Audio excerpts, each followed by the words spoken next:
Crossover. Oh, killer crossover. Just crossover. It just crossed him over. Absolutely. Another victim to the crossovers. Cross him up and sit him down.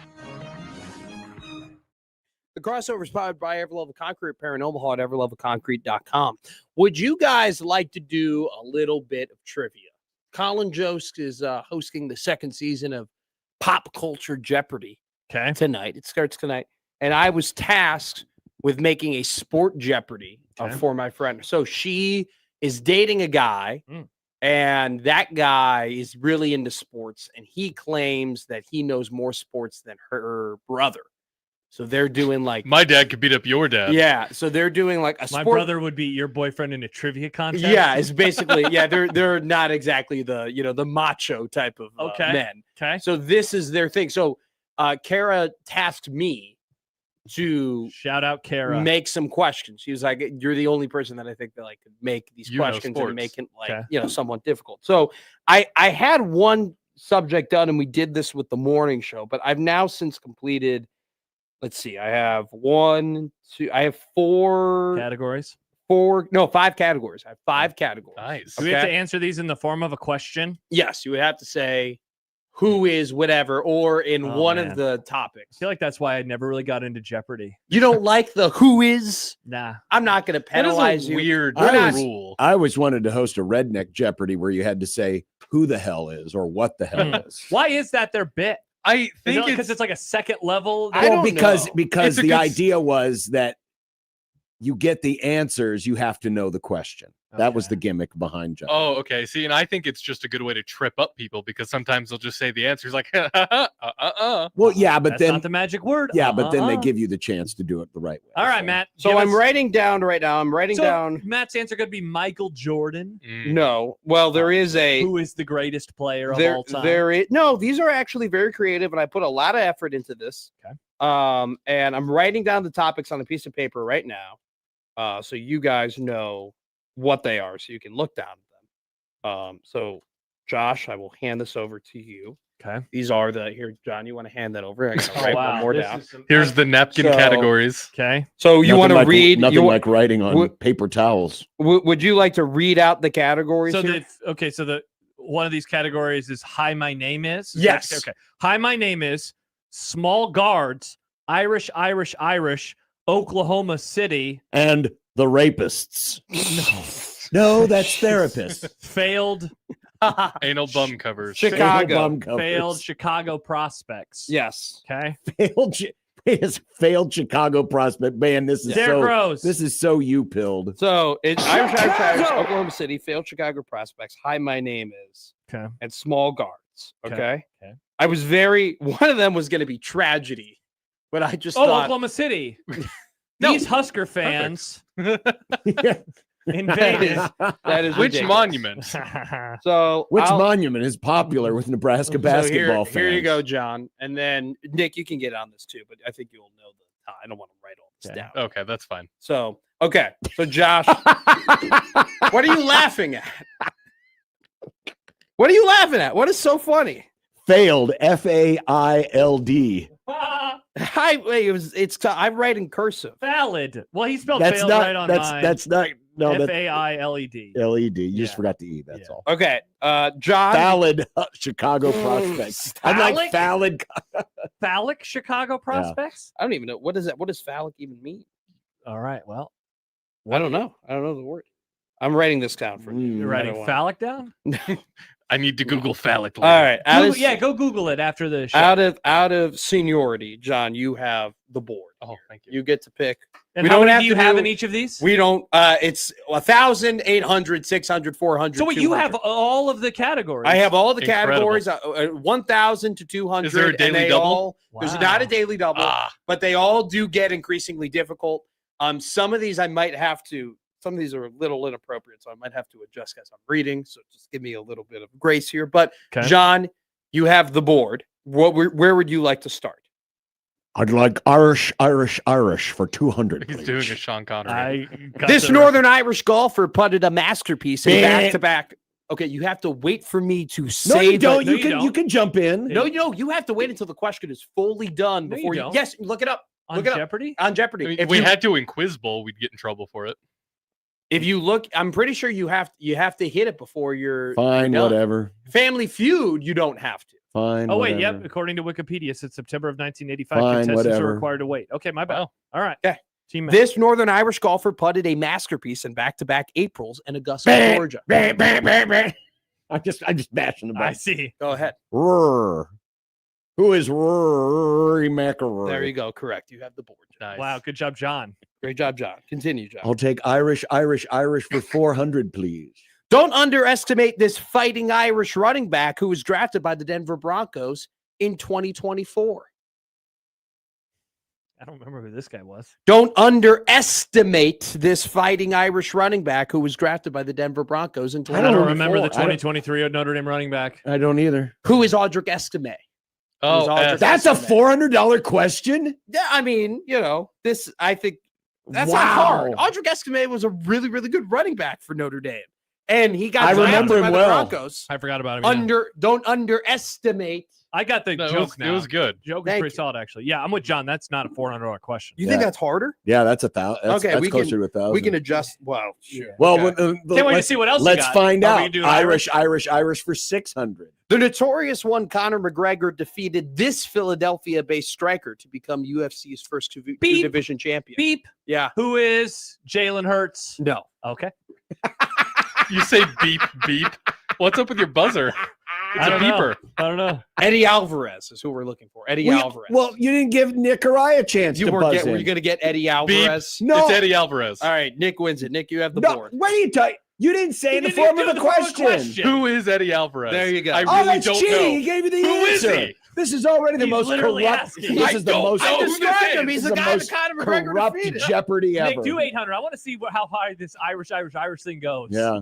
Irish for 800, please. This Irish striker turned soccer pundit is a Manchester United legend and a 2021 Premier League Hall of Famer. Beam. Who? Yes, go ahead. Who is Pele? No.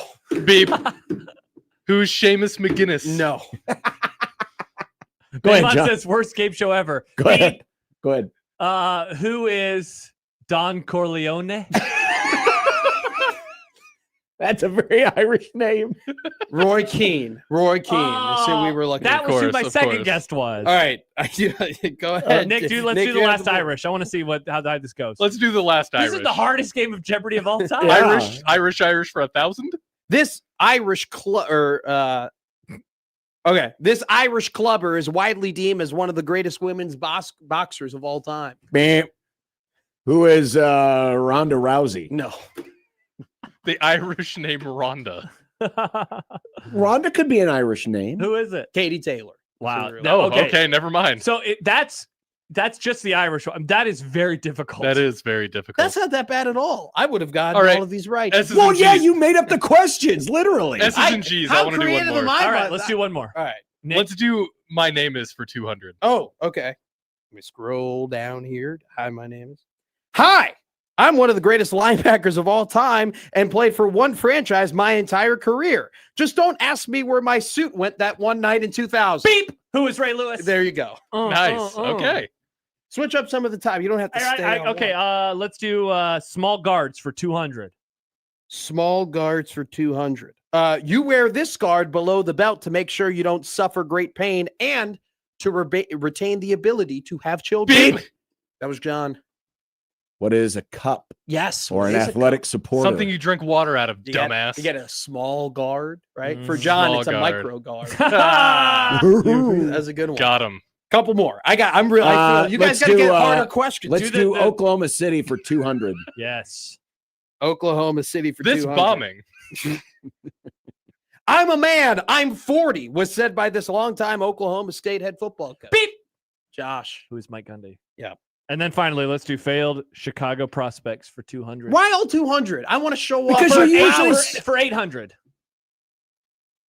Let me go up. I always hated when those idiots would bounce around the board. It's like you go in order, man. You get on a run and you go. Mm. This Drives me guy nuts. was supposed to be the guy after 54, but his success at Boise State Bronco his success as a Boise State Bronco never translated to Soldier Field.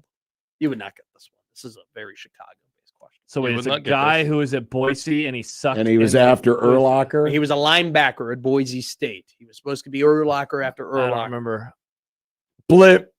Did you say blimp? Who was Blip Dutkus? No. Who was it? Shea McClellan. Shea McClellan. Of course, obviously. Yeah. McClellan. Did we at least get every? Let's do Hi, My Name Is for 1,000. I'm curious. Okay. Hi, you've heard of the switch hitter, but I was the first ever switch pitcher. First ever? Who is Pat Venditti? There you go. No way, really? He was the first? Not Yeah. First ever where? In the MLB. Wait, Major really? League Is that Baseball. true? Venditti was the first? I don't know if he was the There first. had to have been some random guy with a mustache in the 1800s. See?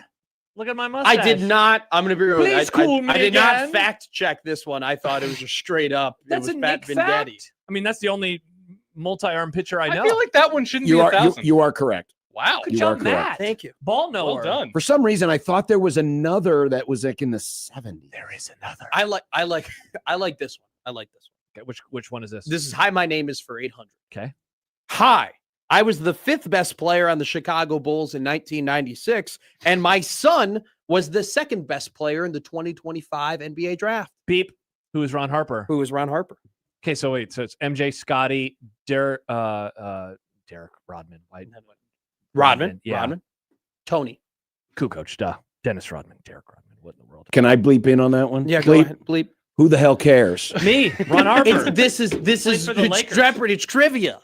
Yeah, why is it the only stuff you don't care about now is the NBA? We can do all sorts of fun, and then it's an NBA question, and you're like, Okay, John. How about this? What, Okay. why have you all of a sudden gone face on the NBA? I love the NBA in the playoffs. Liar. I watch You it every were- year in the playoffs. John, how about this one? You'll like this. This is for you, John. This is small guards for 600. You might know this, Bo. He's the 5'9" catcher for the Cleveland Guardians. What is it? Beep. Guardians. Go Who's ahead. Bo Bichette? No. Nah, damn. Where's he at now? I don't You know. might know this, Bo. He's the 5'9" catcher for the Cleveland Guardians. Small guards. Wow, I'm Bo is- Naylor. Who is Bo Naylor? Do you have Muggsy Bogues in there as small guards? Was he This Charlotte Hornets guard's first name sounds a lot like of the type of cup you drink coffee out of. Okay, yeah. Who is bleep. Muggsy Who Bogues? is Coffee Black? Nice. Good reference, John. I like this game. It's good. I might tweak where the difficulties are.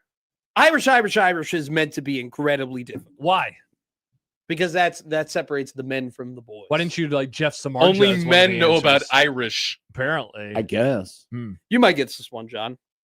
Cody Bellinger, Nelson Cruz, and R.A. Dickey were stars in the MLB, but before they were shooting stars, they were blank for this Oklahoma City minor league baseball team. They were blank. Before they were stars in the ML, before they They were were blank. shooting They- stars, they were Prospects. What are prospects? Comets. The Oklahoma City Comets is the minor league baseball team. When did they change their name to Comets? That you can look it up. That's That what it is. sucks, man. They were better when they were the 89ers. Oh, I didn't know. I just said they were. When did blank. Oklahoma They have City been change their name? they have been the Comets since wow, they've been the Comets 2025. Oh, since this year, literally. Oh, Well, they've had a lot of name changes. Well, they were the 89ers back in the day. 89ers. They were the Red Hawks. Well, then they were the Dodgers. Then they were the Dodgers. Then they were the baseball club. And now they are the Comets. An homage to Oklahoma City native Mickey Mantle's nickname, the Commerce Comet. And to honor the city's ties to the aerospace industry. Oklahoma City. Oh, it looks like they built stuff back in the day. We built this plane. We built this airplane. Mm-hmm. I liked 89ers better. Nice. There Okay, you so that was fun. Thank you. I think you did a good job. Some of them were way too difficult. So just I'll a tweak. piece of advice. Okay, so I had something I wanted to talk about today because all the time John is always telling me stories about how he's, I did something with my weekend and I felt accomplished. And I'm always like, God, that sounds terrible. I'd rather sit on the chair and read all weekend. My CT wife and chair? no, not that chair. My wife and I made like a promise basically together to each other that we were going to finally clean out the garage and we were going to reorganize the garage. We did this like a month ago. Like, hey, we're trying to figure out This what... garage will be reorganized into the new galactic empire. That's exactly what I Nice. said, John. How did you know? And so when it was like, I had something one weekend, she had something the other weekend. So we were like, this is the weekend that it can finally happen. And so we And spent this is strange. You've only been in this house for what? 2 years? a year. But it's already filthy dirty. part of It was wouldn't like, have happened if you had a sink in your bedroom. Part of it, It's that's a lot true, like Nick. his hair. You just can't manage it. Part of it was there's leaves and there's dust and Oh, there's dirt, like, sure, winter yeah. grind. Oh, yeah. And then part of it was just like, the long, like stuff's in there, but it just wasn't in a proper place. Sure. So we bought a new shelf and we spent 3 hours yesterday organizing. And John, when I say the pride that I feel in this accomplishment, last night before I went to bed, we were in the basement watching TV. I opened the door to look into the garage and I said, wow, that looks amazing. Was it one of those kick-ass metal shelves where you could just like stack a bunch of shelves Probably on it? plastic. It right? was metal. We did a metal one this Oh, you time. did a metal one. I love those We metal had to shelves. like mallet down all the stuff into like all of the Yeah. bits. You and might be parts. the Well, they do first the real person to hard call a plastic. shelf. Those We are had pretty some of good. those, too. mean, I don't those are think so. pretty good. My A lot of running people shoe- love those shelves. My They're good running shelves. shoes are now organized. They're in bins, and I just Your feel- running shoes were a mess when I went into your garage. It was embarrassing. Wait, you went into my garage?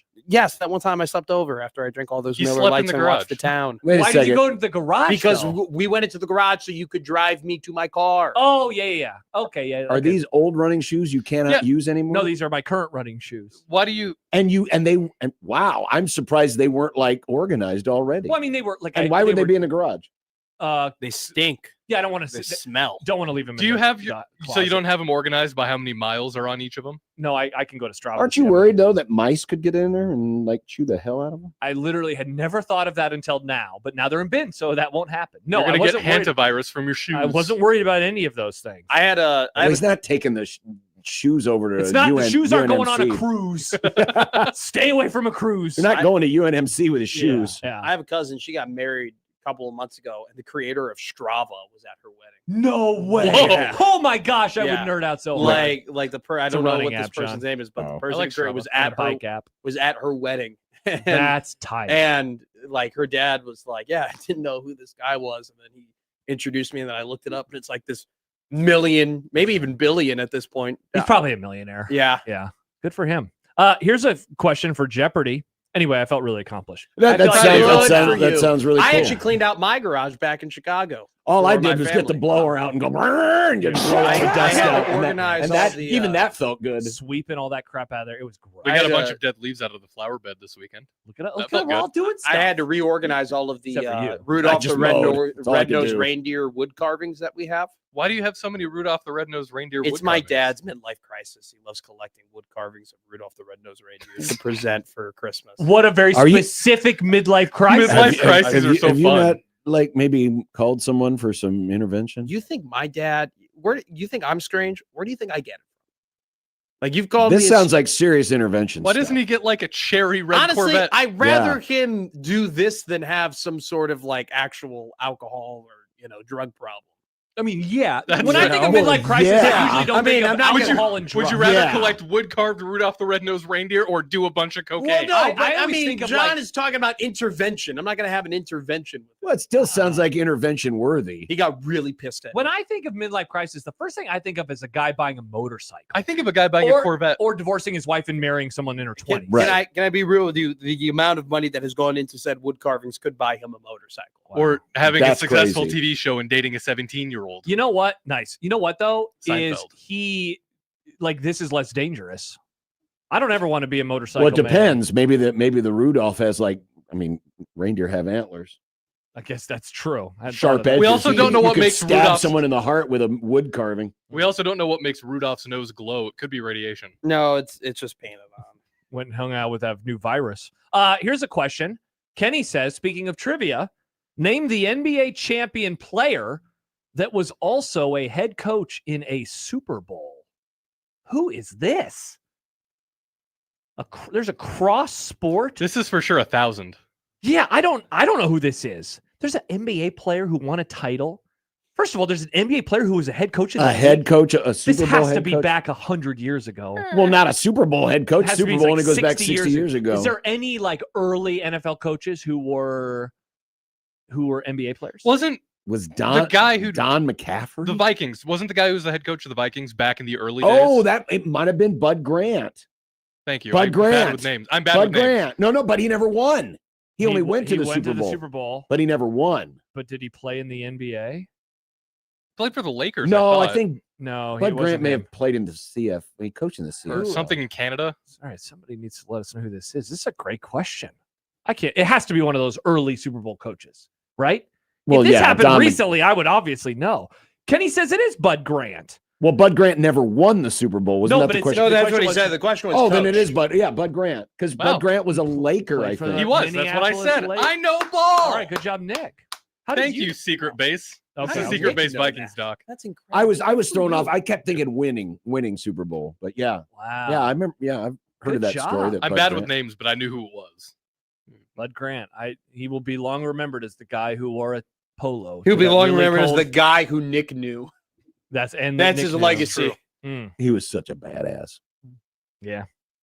He came out in that polo at 10 below. It was like, this is awesome. Poor Mike Schaefer. And then they lost that Oh, stupid so- game. He can come out in a polo at 10 below and he's a badass. But when Mike McDaniel wore a sweatshirt when it was 90 degrees, he's not a badass. Make it make sense, John. It's the same thing. You're trying to make Mike McDaniel look out to be cool. That's your slant here. I don't That's have your- to Forgot try. that he was on the is. Chargers until I saw a video this weekend, him talking about his offense. And I was Man, like, oh, that's right. He's their OC. They made now. another really good signing today. They got David. And I mean, there's a chance saw that the that. dork portal will open up with those two on the same staff. No, they're going to be, it's called the winning portal. I was about to say it's going to Oh. be called. They might compete for a Super Bowl. I miss McDaniel.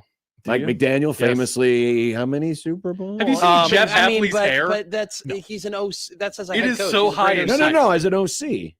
It doesn't. So you're saying that you can only win a Super Bowl if you've been No, a I'm Super just. Bowl Wait, winner in the you're past? making it sound like this is like this match made in heaven. It is a match made in heaven. They got is? Alec Ingold Hey, to on be their fair to roster now. McDaniel, now John's going to make fun of these things because they were both really horrible losses. He did coach in the Super Bowl twice. He was on the Falcons staff that made it in the 20-3 game. Whoops. And then he was on the Niners team that blew the game to the Chiefs in Whoops. 2019 as well. But See, he's the been to court- Super Bowls, John. See the coordinator for the Niners? He back was then? the run game coordinator. He was the OC in 2021, a team that made it to the NFC Championship. And famously lost to the Rams. Halfley, you said he has weird hair, Nick? He does. They got a weird roster, is what they got. Over They there. do. Halfway? Yeah. Looks It's pretty not short crew anymore. cut normal to Hey, me. they're literally It's at the too high point and where tight. people are like, I wonder if they trade Devon A-Chain. And I'm like, if they trade Devon A-Chain, they won't be able to move the ball down the field. No, they have to. They have to keep it. Like but like just for like parity's sake, just for like watchability's sake, if they were to trade him, it would be the worst. They already got rid of Jalen Waddle. Yeah, you're fine. They got a first. They're going to be terrible. Nick, you got to I embrace know the they're suck. going to be terrible. I embrace just it. I can still Embrace the miss Jalen terrible. Waddle. No, I agree. I'm just saying you got to embrace the suck. You're going to be terrible this year. You're going to be the worst team in the NFL. Yeah, but then you're going to get Archie Manning. Then you're going to have Arch Manning. Then we have Arch Manning and Quinn Ewers on the same roster. That's pretty funny. That's yeah. Oh, that Hopefully would be he beats funny. him out this time. Yeah. What if Quinn Ewers won Did this he- did he quarterback battle really- again? Were they just like? He was on the team for 2 years. They were teammates for 2 years together, and he never beat him out for the job. So weird. Charles says cocaine dealers in Miami also miss Mike McDaniel. He was clean. I don't know. He dressed like somebody who would be buying that stuff. What With, cool? with He the dressed capris, Cool. the capris and the gold watch. There is a look to him. There is a look, and There is a look to him. he He was- looks like the guy who got pinched by Sonny Crockett and Tubbs. Nice reference. he was always wearing And sunglasses. that was the narc. Yeah, it's sunny in Miami, Matt. You're dorky gonna wear narc. sunglasses. It is sunny down there. In I want to fairness. know. I've never been to Miami. If I'm gonna live in Miami, I'm also gonna have sunglasses. I've only been to Florida once. No desire to ever go back. Florida's too humid for me. I No. don't like it. It's very humid. Our vacations were only ever to Florida growing up. Yeah, I went down Only there ever one time went to there. play a football game when I was in 9th grade. We went down Wow. and played a football game. That sounds like I won a sportsman of the game, a sportsmanship of the game award. I won a trophy for being a good sportsman. So pretty cool. You won the sportsmanship award. They gave me a trophy. wow. They gave me a trophy. They Mm. called me a madman. Matt, they called me a madman. I mean, they're always calling me a madman, Mm. Mick Madman, if you will. By the way, speaking of madman, I'm now into season 3. Nice. I'm ripping my way on through. That's season 5. I know you're Yeah. getting Hey, close. I can't Matthew wait. McConaughey's got a movie coming out after we talk crap about him. What that is was he like a in- month ago. Is he in Mandalorian and Grogu too? No, I Nice. don't think he'll be in the sequel. You're going to be watching that at all? No. Hell no. Really? Maybe when it hits Disney and I'm bored. That well, you know Yeah. one of us will pick it for movie club Uh-huh. eventually. I'll Well, be we don't there. even have Disney Are you anymore. going? Of course I'm going. Really? For this? This is the first Star Wars movie that I will definitively not see in theaters. Guys, it does not matter what it is or what it isn't. It's Star Wars. I'm going to the movie. All right. That's just. I got other movies I'm It's excited Star Wars for. adjacent. Backrooms. Huckum. I already saw Hokum. That was solid. It was really weird. Huckum. Backrooms is my next movie. And we said it's like that Have you movie's seen like the trailer for that it's one? labeled No. after Have a you seen the drunk commercials for Longhorn it? fan. No. Oh, Huckum. Hokum was a horror movie. I know that it's based around an extremely online thing, though. Mm-hmm. Yeah, it's based on a It's that short. one Ice Cube movie where it was just FaceTime the entire time. It was like Oh, was that? considered to be one of the worst movies of all time. And it was just Ice Cube on FaceTime. No, it wasn't even. It was Skype. They were Yeah. using Skype They were the whole using time Skype. throughout the whole movie. It was widely That sounds considered one of terrible. the It wasn't 10 worst movies War ever of the made. World. It was War of the Worlds. Okay, Yeah. that was a recent. But there one. wasn't like a setting or anything A like remake of. Another War of the Worlds remake? This came out on Amazon in July of last year. Yikes. The film received overwhelmingly negative reviews from critics and is considered one of the worst films ever made. Crap. Now Nick might pick it in. I won't. but I think we talked about it on the back end of one of our movie clubs with Kent. in Rotten Tomatoes, it has 4%. Yeah. Wow. that. Yeah. Seems like a McMaster movie. I haven't picked a My bad movie for dad- movie club since Amplitude. Loved terrible. bad movies. Like he I don't he get would that. go and he would read the Sun Times and he would see what movies were ranked like 1.5, 2.5 stars. There is and a. go to them and he loved them. I don't He understand was- people Like, who give that's me an their example of a popular one. Geely. Did he go see Geely? He That loved was a Ben Affleck. the Jennifer Lopez John movie. C. Riley and Will Ferrell Holmes and Watson movie. Oh, He loved that movie. does he love Jack and Jill? That is the worst movie I think I've ever seen. No, but there was another. It was kind of sort Ask of him if he's along seen that line. Geely. Seriously, that was considered one of the worst movies ever. when And it then came out. Vanilla Sky, the worst movie That's made of considered all a good time. movie. By Yeah, bad people. I've never seen Vanilla Sky. Don't. Man, I kind of want to check. I it think out, he though. did. course like you Jack do. and Jill. Because I remember watching that in at our house growing up. That movie was on the screen. I watched it. It was on IFC or something, and Oh. I wanted to walk out of my bedroom. He loves to this day. That is a hilarious review, Nick. still That is a hilarious review. still loves the Avatar: The Last Airbender, the live action movie. That is the worst movie ever. Okay. Don't My yell at God. me. Jeez. I know. I I thought just he was going to defend it. just Actually, calm No. down. when he was like, "Last Airbender is a classic." It's a classic. the show is really, really good, Doesn't and that it- movie spat on everything about it. Doesn't Last and then Airbender keep the integrity. It didn't. doesn't Last Airbender sound like a ninja farter? Like someone who can Farter. yeah, just A ninja Oh, that he bends farts. the air with his farts? he can bend the air with his farts.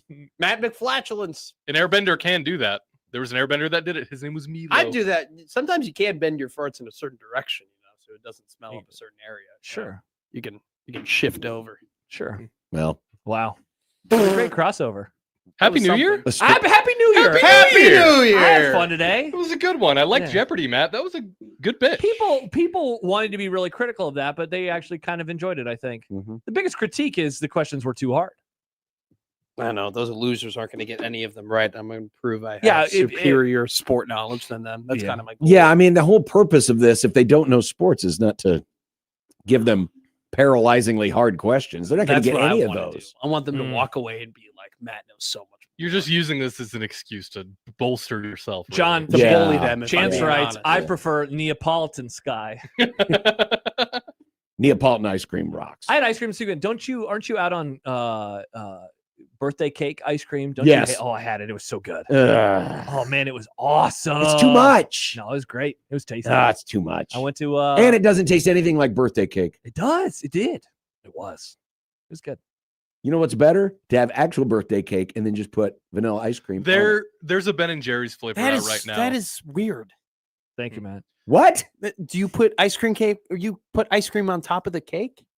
You Oh, do wait, that? That's not weird. Yeah. That's normal. People do that. No, you put the ice cream's got to be embedded within the layers. well, of you the do cake. just next No. to each other. Putting the ice cream on top of the cake. The cake isn't Yeah. load bearing enough for ice. Exactly. scoop It of ice doesn't cream, have is it? enough. It doesn't Okay, not it's- have enough integrity in order to hold the cake. Ice cream The- cake. You need something with a lot of dexterity. Cake all right? isn't a great foundation for ice cream, if I'm being honest. It's not. I wouldn't build my house That's on why cake. a pie is. A pie's dense. Yes. You need a dense pie. That's why they call it a la mode. I'm actually with This is- Matt on this this is one. just- You don't put ice cream on I top hate of it when cake. people That's Yes, you weird. go, do. I'm actually. actually I'm How saying is this funny. weird? I'm I not don't know. saying people don't do it. I'm saying it's a bad idea. I mean, No, it's not. You're making it sound like the cake's going to die under the weight of the ice cream. If I'm being honest, it probably would. The ice cream would probably fall off the top of the you cake. just scoop it. It's just all going in the same place. You're not No, putting but the you whole. gotta- you You're gotta not go putting the like whole this. damn brick on there. Hey, you're here's your scooping carton it of on ice top. cream. But if you, but if you Even a use scoop the of ice fork, cream no. is more dense the than a whole slice of the cake. ice cream also is not Then you attached to the got some cake. It's gonna fall badass off the wimpy cake. cake. Definitely Happy New Year now. You got some bad cake then. Cakes are good when they're wimpy. Cakes are good when they're light, when they're fluffy. You don't want a dense cake. You don't want the sponge to be all Poll together. You question. want some aerating. Do you want a dense cake? You want bubbles in your cake. I understand that, but You clearly don't. I've You clearly never had. don't. You clearly don't. Who's had more cake in their life, me or you? You know what? It's a good point. Me. And I've had ice cream point. on that Well, cake if you ask more Carol- often than not. If you ask Carol, she would actually beg to disagree. Probably would. Matt's catching up for sure. I'm at 212 right now. Like, I've never John been was all the way heavier in up my here, life. and now Matt's like this. But listen, I'm over 210 right now. This is bad. This is not good. How's the diet going? I've gained back the weight because I had so much food over the weekend. I gained 5 pounds in Chicago. Holy crap! I ate so much food. I had stuffed pizza. I had Cuban sandwiches, empanadas, croquetas, ravioli, salmon, chicken piccata, calamari. And probably some alcohol. too. I also had tzatziki. I had spanakopita. I had some chicken kebabs. I had pork kebabs. How long were you there? 36 hours. And I did not, the only time I wasn't eating, it was when I was sleeping. And you just had eating instead of eating. Before I went to the airport, I had a Lou Malnati's stuffed pizza and then 6 pieces love of Lou thin piece Malnati's. pizza. well, the Lou Malnati's is not stuffed. Oh, The Giordano's is stuffed. no, what are you talking about? Lou Malnati's is All right, we stuffed gotta go pizza. to No, break. that's deep dish. Keep this They going. don't off do air. a stuffed. They don't do stuff. Okay, I said I stuffed myself. Look at that. Oh, Look you at that stuffed deep dish yourself. pizza. Matt Yeah. McStuffed. So basically, you waited on someone to die so you could go and gorge yourself. That's the crossover. Happy New Year! Happy New Year. Powered by Everlevel Concrete. Repair no more. Everlevelconcrete.com.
KOZN. Unsportsmanlike conduct on 1620 The Zone. Husker athletics, Creighton, and yes, UNO. Don't miss a moment, they'll give you your fix. They're on every day from 2 until 6. Spend your afternoons with John, Josh, and Nick.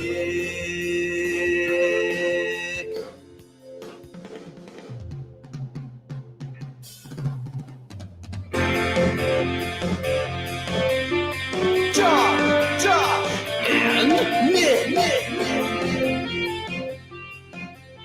They'll show you what sports talk really is. Guess who left his half-filled monster sitting right here? And his muff. Classic. And his muff. Is his wallet over here too? No, I don't see his wallet. Okay. It's literally a half, Doesn't he owe somebody like $20 for that? probably. Unsportsmanlike conduct on 1620 The Zone. Husker athletics, Creighton, and yes, UNO. But look, the muff fits over the can. Here he comes. Oh, there he is. There you go. It's all together. You don't need two hands to carry it. I'm not the one that left it. Have a good day, Matt. Bye, Matt. I'm not the one that left it. Oh, good to see you, Matt. Have a great day. I mean, it's all you anyway. I mean, it's all your Fun with spit. Jeopardy. Yeah, exactly. Yeah, it's spit on there, spit in there, Besides, the monster spit was, all over. it felt kind of warm. Yeah. I Oh, bet that warm tastes. monster. I bet that tastes real. I mean, things that should not be warm that taste bad warm. Monster would be up there with beer. Back in my yeah. monster drinking days, there were many a Oh. time where I'd left a can. I bought a monster at a gas station, left it in my car for something, came back to it, and it's like, well, it's here. Man, I paid for it. the world before the insulated cups and how you would, if you had a working man's job, which I had back in the day, Yeah. and it Tinted was like windows. tinting windows, and we'd go to start the day. We'd always go to a gas station, and we would get, because during the summer it's like 5-cent 32 ounce. Mhm. And I remember he was like, here's a little trick. You get a cup and you insulate it so it stays cold longer. Now we just put it in here and I'd have cold Mountain Dew all day long. That's how I started my day every day, John. 32 ounces of Mountain Dew. Ugh, my stomach hurts. The original energy drink. Mm-hmm. Strangely, all the energy drinks kind of taste like Mountain Dew. Kind of. That's true. They're definitely adjacent to the taste of Mountain Dew. Yeah. Isn't coffee, though, the original energy drink? Well, Yeah, there were Well, wars but- fought over that. but Mm. There you hasn't know. been any Mountain Dew wars. not that we many know people of. guzzling coffee. Yeah, Kind of that's hard true. to guzzle a hot coffee. That's Of true. course, now it's all Well, cold coffee. People guzzle iced coffee. Ugh. My I tried wife to get into- loves coffee. I tried to get into cold coffee for a while, and I was like, nah, I'm good. I'm Nah. just going to stick with the warm stuff. Can't do it. Yep. Just give me a cup of Joe. I had a pot of it this morning. A It was normal cup of Joe. great. Mhm. Cup of Joe is just fine, my friends. I had it in my Dallas Cowboys mug in honor of the schedule coming out this week. I saw the news when I let Banks out, And glory and I was like, this is great. Dallas Cowboys That's mug the it is. most losery cup of coffee. No, that would be the Raiders cup of coffee, John. That would be the loseriest. Did the coffee taste okay? Tasted I great, mean, it Nick. probably hasn't been good in 30 years. No, it's been good, and then it ends terribly. That wasn't that funny. ever. That's good. Give yourself. Wasn't Give don't, yourself don't Nice. give him the double bang. It started fine and then it ended terribly. People forget they won 12 games 3 years in a row. That was pretty it really cool. doesn't matter. I know, but those are the best days of my life with the Cowboys. I was just gonna say. Do you know how often I lay at night and I think, what if they would have beaten 49ers in the 2021 playoffs? Then in the second round, they would have played the Bucks, and you would have had to go play the Packers in the snow, and you probably lose, and the Cowboys beat the Bucks, and then they're in the NFC title game, and then maybe they go to the Super Bowl. You know And what? then they play the Bengals, You know and what? they win the Super Bowl. You know what else? If Stan Kroenke had decided to buy the Cowboys instead of buying the Rams, Why didn't he do that? because he didn't want to buy a loser Stud. franchise. Plus, I mean, Shelly, when you're a man who's going to live forever, I'm a why would man. you sell your most valuable asset? Come on. Oh, damn. That could have been great. All right, calm down. Grub down. Nebraska ball. Nice. earns the number 4 seed. That's prime position to make the Women's College World Series. You know, Nebraska fans famously traveled to Oklahoma City about a month and a half ago. Will they be traveling there in a month? This time, we need to make sure we place a call down to the Oklahoma City Memorials just to let them know that. A lot of Husker fans are stopping. Now, they by. may lot be of dressed people a are little different. substituting Now for they'll be base- in softball jerseys. That's true. That's true. Yeah. Though it would be more appropriate if they were in basketball jerseys because it's going to be hot down there. It's going to be really Much cold. hotter than it was. It you was know, in nice. March. It was pretty warm. It was in the 80s, but yeah, it'll be close to 100. Are you going to get the Star Wars house again? People are asking, will the Star Wars house be filled with Jack Mitchell and friends? Stay tuned. I believe he's been messaging with Mr. Star Wars house. Hopefully they get better internet. Well, good luck getting into Bowling Stadium this week. Mm. Did Nebraska ball sweeping Iowa cancel out OSU? Wow, what a great question. I've done my own power ranking of the teams that are fighting for those regional hosting spots. Whoa, how many teams do you rank? Well, these are just the 'Cause teams. 16 will get to host. These are all the teams that I consider in the conversation. So, like, is UCLA in the So conversation? remember our composite poll from last week? It's basically those teams. Okay. So But it's like but UCLA was not on the graphic, right? So are we? no. we're removing Yeah. So how many teams at the time? I mean, we'll get to it. We'll get to it. Okay. There's about 17 teams. All right. Let's see where Nebraska ranks. Comparing Nebraska's talent to the Big Ten. Is this a baseball or is No. this a basketball or is this a softball or is this football? Mitch Sherman of the Sport. Athletic will be along. Nice get, Nick. It's a Michael Severe Monday. Nice get, Nick. Thank you. I gotta send the link. The 24-team college football playoff horde is now starting to kidnap folks and get more people to come over to their little mind hive. It's not. It's the worst. It's kind going to of hive. happen. We need to start embracing it and maybe look for any of the positives. Could we find some positives? Yeah, we tried that exercise. Remember? I know, yeah, we just Question. It didn't work. Now that we have the 2014 playoff, how long until the conversation starts about a 36-team playoff? Gross. By the way, I heard a pod this weekend that was like, if they do the 24, what would be the optimum calendar? And I heard an idea that, I mean, look, I hate the 24-team playoff, but I love the calendar idea. Maybe I could throw that by you and maybe you'd be interested. Oh, did they Started move on Army Navy to Halloween. Black Friday? No. That'd be perfect. What? Did they move Army Navy to Black Friday? That was a part of the conversation. I think they moved it to Thanksgiving, but pretty much same thing. Wemby turns heel. Oh, people are out on Wemby now. Mm-hmm. Was he swinging his elbows or is he just so tall? People forget he's 7'8". So was he trying to do damage or did he accidentally do damage? Most people, if you swing the elbows, you're a little lower. I mean, to be fair, if I swung my elbow at you, I'd hit your shoulder, not your head. That looked like a pretty purposeful elbow to me. It did. The best part, and we have video, and so we'll show We this have later. video. When they start talking about it, it's like, oh man, that's probably a flagrant one. And then with each subsequent angle, they're like, ooh, this is really bad. Like every single time. And friends, we are declaring this Happy Husker Football Week. Let's go. Nice. Happy Husker Football Week. Is that my cue? Not yet. Okay. Ooh, we have a drop or a sound. Well, no, but so we all know last week was a tire fire. Mm-hmm. One of the great non-traversies of all time took place last week, and it's just people are on edge and mad. And yesterday I was on the For You tab, which normally gives me great things, many, many, many great things. What are they talking about? Aliens? No. Okay. Ghosts?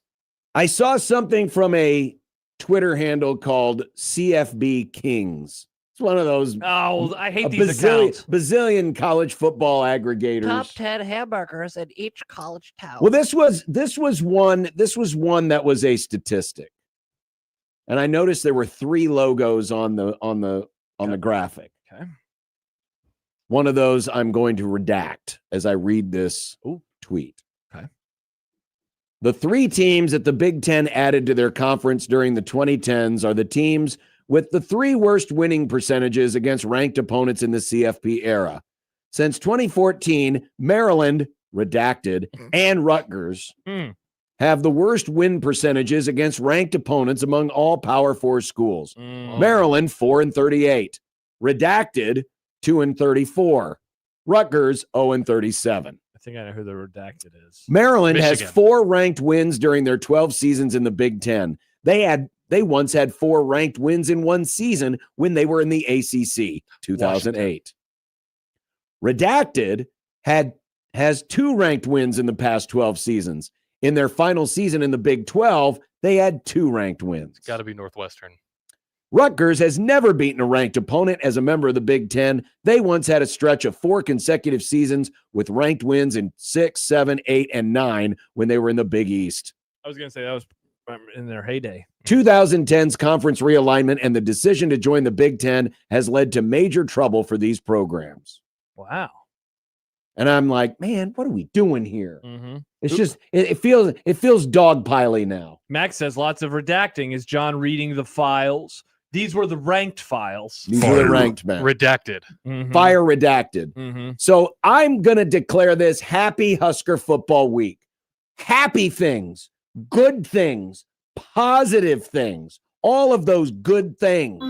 The positive boys. And we're going to Bring back the celebrate positive boys. Happy Husker Football Week with a Happy Husker Football factoid of the day.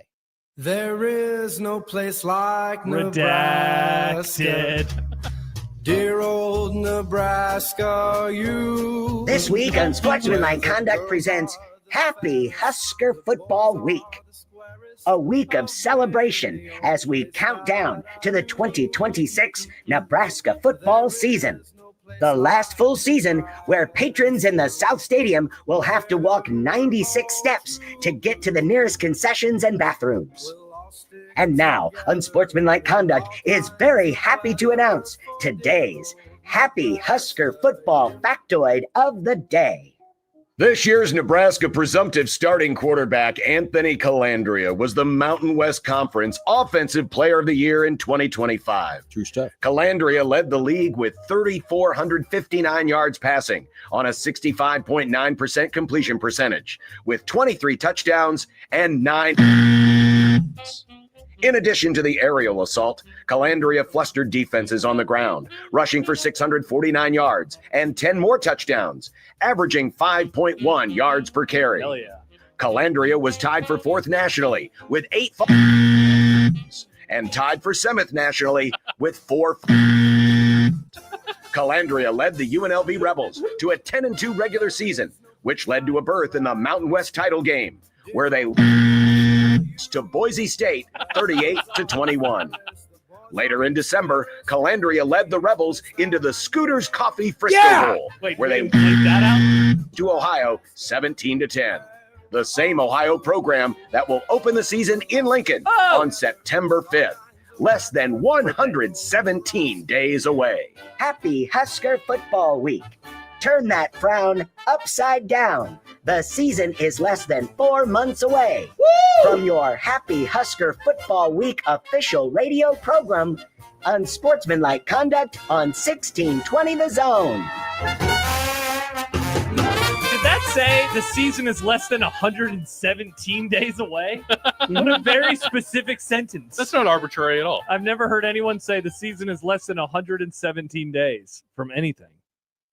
Plaquette says, John, this is beautiful. That was beautiful. Now, I'm a little surprised that we didn't bleep out the Scooters Coffee Bowl. What's wrong with the Whoa, whoa, Scooters Coffee Frisco Bowl? They're the Scooters. They're us. Remember? know, yeah, they sent yeah, us a yeah. bunch of neat tchotchkes and things for the Frisco It's Bowl. not about them. It's more about the I got a placement koozie. on the bowl calendar. It's less them and more the placement.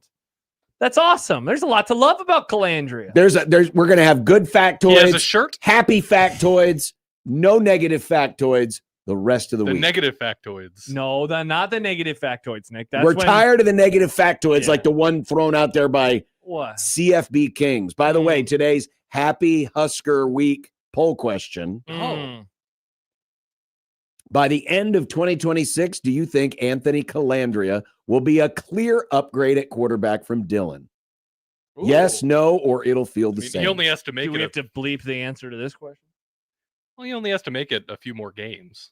I mean, a lot more games. Do you think Anthony Calandria will be a clear upgrade at quarterback from Dylan Raiola? What's the answer? Yes, no, or it'll feel the same. What's the answer? Well, let's get some votes. And Okay, vote. Vote. Go vote. I just retweeted. Vote. Go vote in the Vote. Liquid Trucking Happy Husker Week Zone inbox. Or Zone Twitter feed. Yeah. The Happy Husker Week Zone inbox is brought to you by Equitable Bank. Gotta Where be we your take zone banking inbox. personally, we take losses personally, Oh, yeah, we do. and we answer the phone on the first ring. John at Mhm. 1620thezone.com, Josh at 1620thezone.com. Or you can give us a ringle, jingle, jingle, jangle on the Prairie Flower Casino Zone hotline. Awesome. 402-951-1620. Play longer, win more. It is Happy Husker Football Week. It's great to be here. We look forward to it all Mm-hmm. on 1620 The Zone.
Well, Nebraska softball earned themselves the number 4 overall seed in the NCAA softball tournament, which of course terminates in Oklahoma City.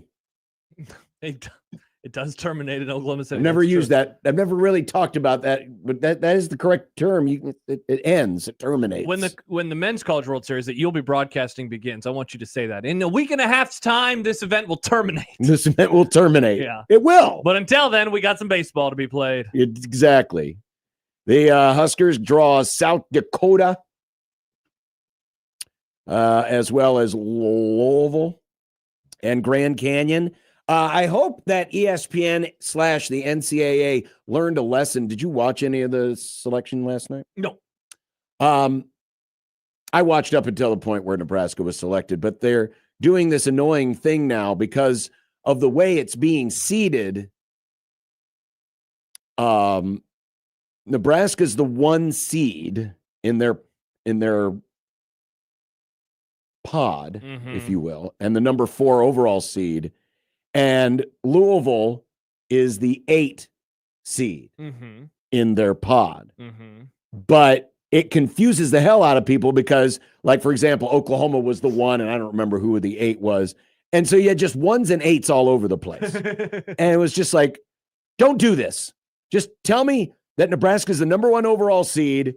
And because in the past, what they would do is, for the baseball tournament, it would be, all right, here's your regional.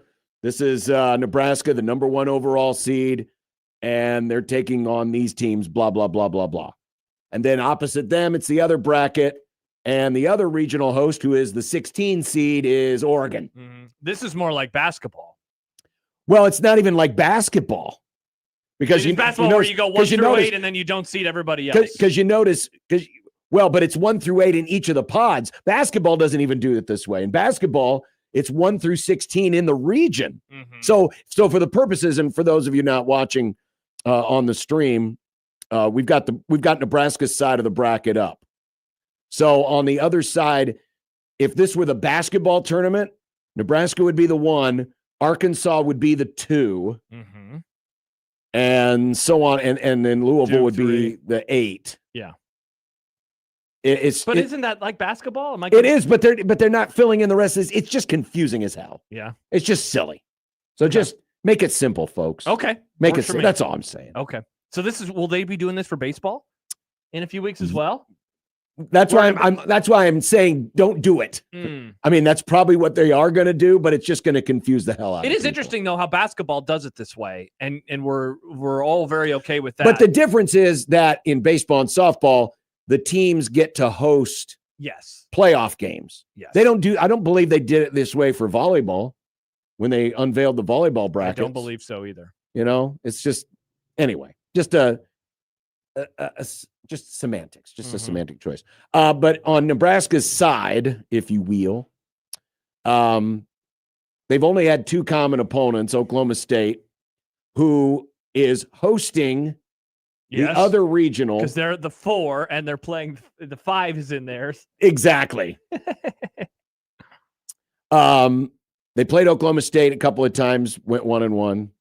And then Washington, who is opposite Arkansas in their regional, they went 1-1 against the Huskies.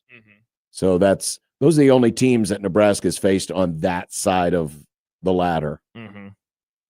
But Nebraska's got host rights all the way through to the Women's College World Series.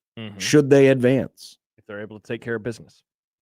I noticed this is the first test of the new ticket thing that was unveiled for volleyball last fall that drew the ire of baseball fans, where the boosters get priority over season ticket holders. And it seems like it's unfolded today, kind of like you would have expected it to. I guess so, but it's still a little foggy to me. So Dave Feit, who is a member of the Husker Athletic Fund, he got the emails. Because if you're a plebe like the rest of us, who don't donate, it just says, hey, 3:00. In fact, the live line should be open now for all public. Yeah, good luck on getting any seats there. Yeah, he tweeted Right, as because- of noon, yeah. only GA and berm seats remained for the softball regionals at Bowlin.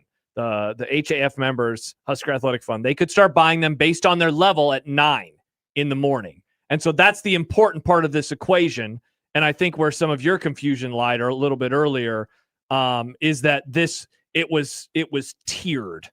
And you asked a question of Dave, and you got a couple responses, one from him and one from somebody else. Don't you earn HAF points for being season ticket holders? Right. And by the way, there are 5 levels of Husker Athletic rankings. So the 5 tiers, you got your priority 1 level, which is your $25,000 and up donors, your Hall of Fame level, which is priority level 2, champions level is priority 3, black shirt level, which is $1,000 and up to $5,000. That's priority level 4.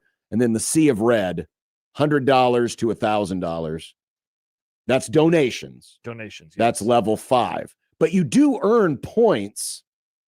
Like if I was a softball season ticket holder for the last 20 years, I'd have 20 points because you get point per year. Yeah.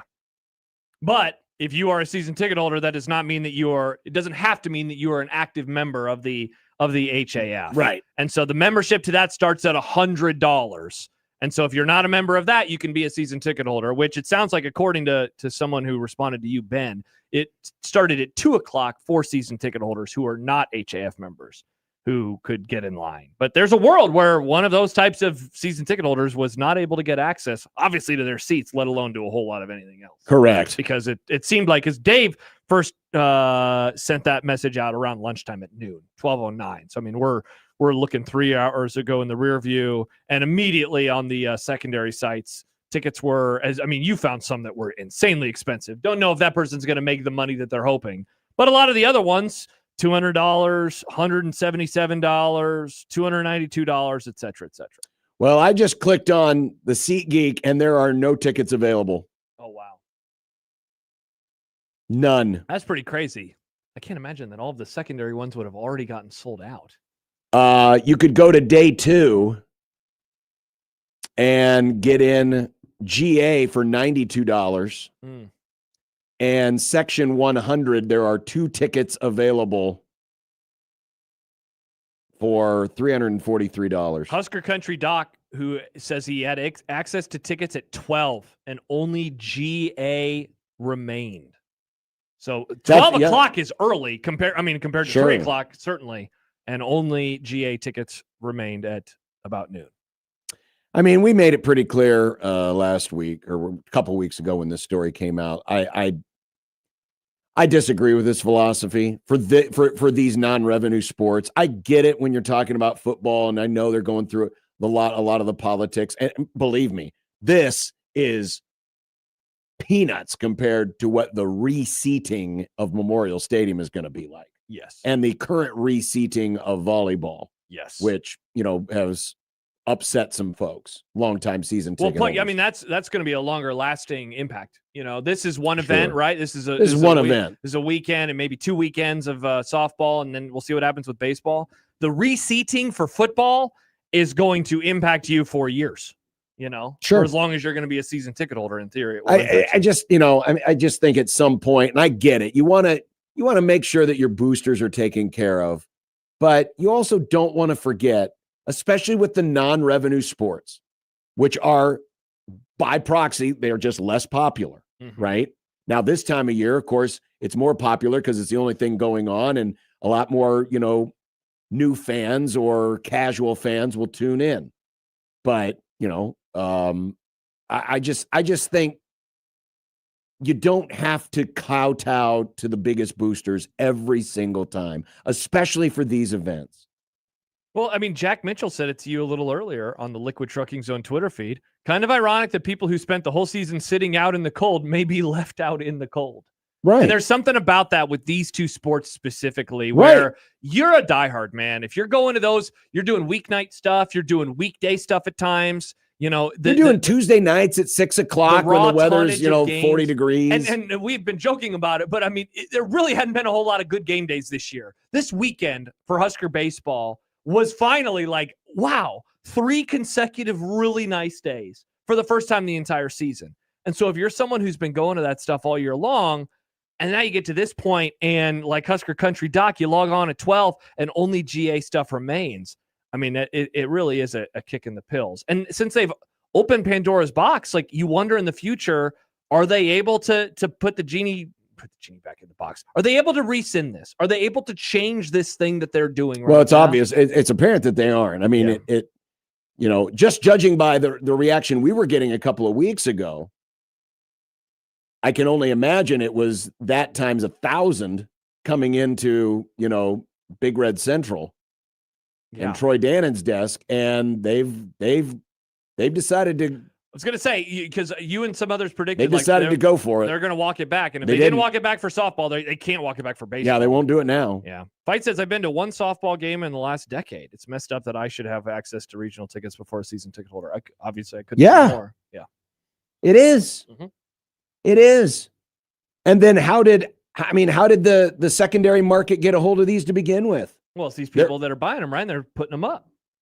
I mean, that right there, that's just wrong. Now, like in defense of Dannon and company, like I know that that's something that he has really not liked. And it sounds like they used that against volleyball season ticket holders who basically weren't going, who were just like selling their tickets and trying to make a profit. Like now that you have to, you can share your tickets in a specific way. It's not like the old days, right? You were a season ticket holder, you have paper tickets.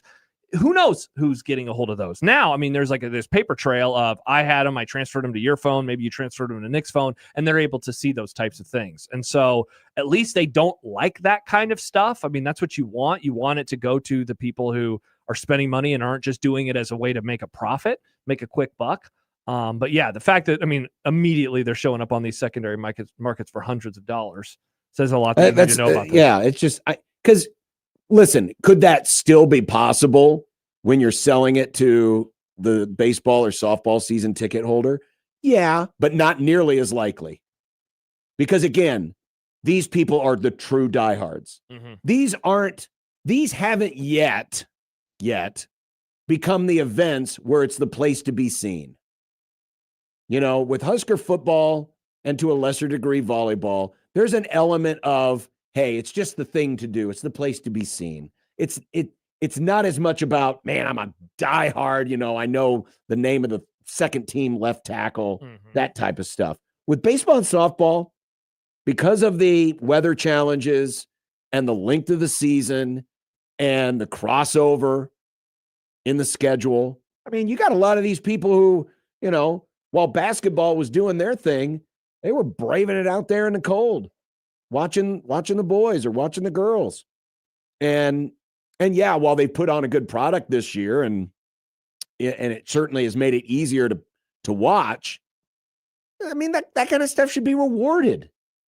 Not everything has to go to the highest bidder. And I'm not going to listen to these arguments about, they need all the money they can get. They got a lot of damn money, and these events aren't going to make you this kind of money. You don't get access to these. You get access to them by retroactively donating, not by donating now. Correct. And of course, the thought is, well, then they'll be more likely to donate in the future. It's like, okay. But again, like the expectation that highly unlikely. I've always had for season tickets. If you're a season ticket holder, you get access to the postseason. I've always had that expectation because that's what everybody does. That's what everybody does. And maybe this is a sad reality that we're about to enter into. Oh, I'm sure it is. Which I don't like. But if it works out well for Nebraska, and I'm sure it will, other schools who might not do it are like, well, why don't we do the same thing? We can get some more money. We can reward our donors, and then maybe they're going to be more likely to hook us up with some cash in the future. So either way, just be ready for that with baseball coming up in another week. If. And how likely is that if? Oh, after whooping Iowa's ass now that Nick's Iowa Hawkeyes took it in the shorts, took it in the pills. Say it sadly, Nick. Again, I was the only one of us that said that this was going to happen. I knew pulling this the was going I to was happen. right card. I was right. People don't like hearing that, Nick. Well, they need to get over it because I was. I said it would happen. Maybe Iowa should just dump baseball. Excellent idea. Pull a Wisconsin. Pull an Iowa State. Right? Yes, Iowa State Iowa did State too. got rid of that a while ago. I was the only major Division I program left in that state. Wow. They got no excuse performing like they did. Yeah. Bunch of jokers. Yeah, seriously. Yikes. Tough look. They're bad at baseball. I don't know what to say. I don't know if they're bad at baseball. Well, Charles says Nick was right. They weren't good this weekend, that's for sure. Well, that's neither here nor there. What is here now?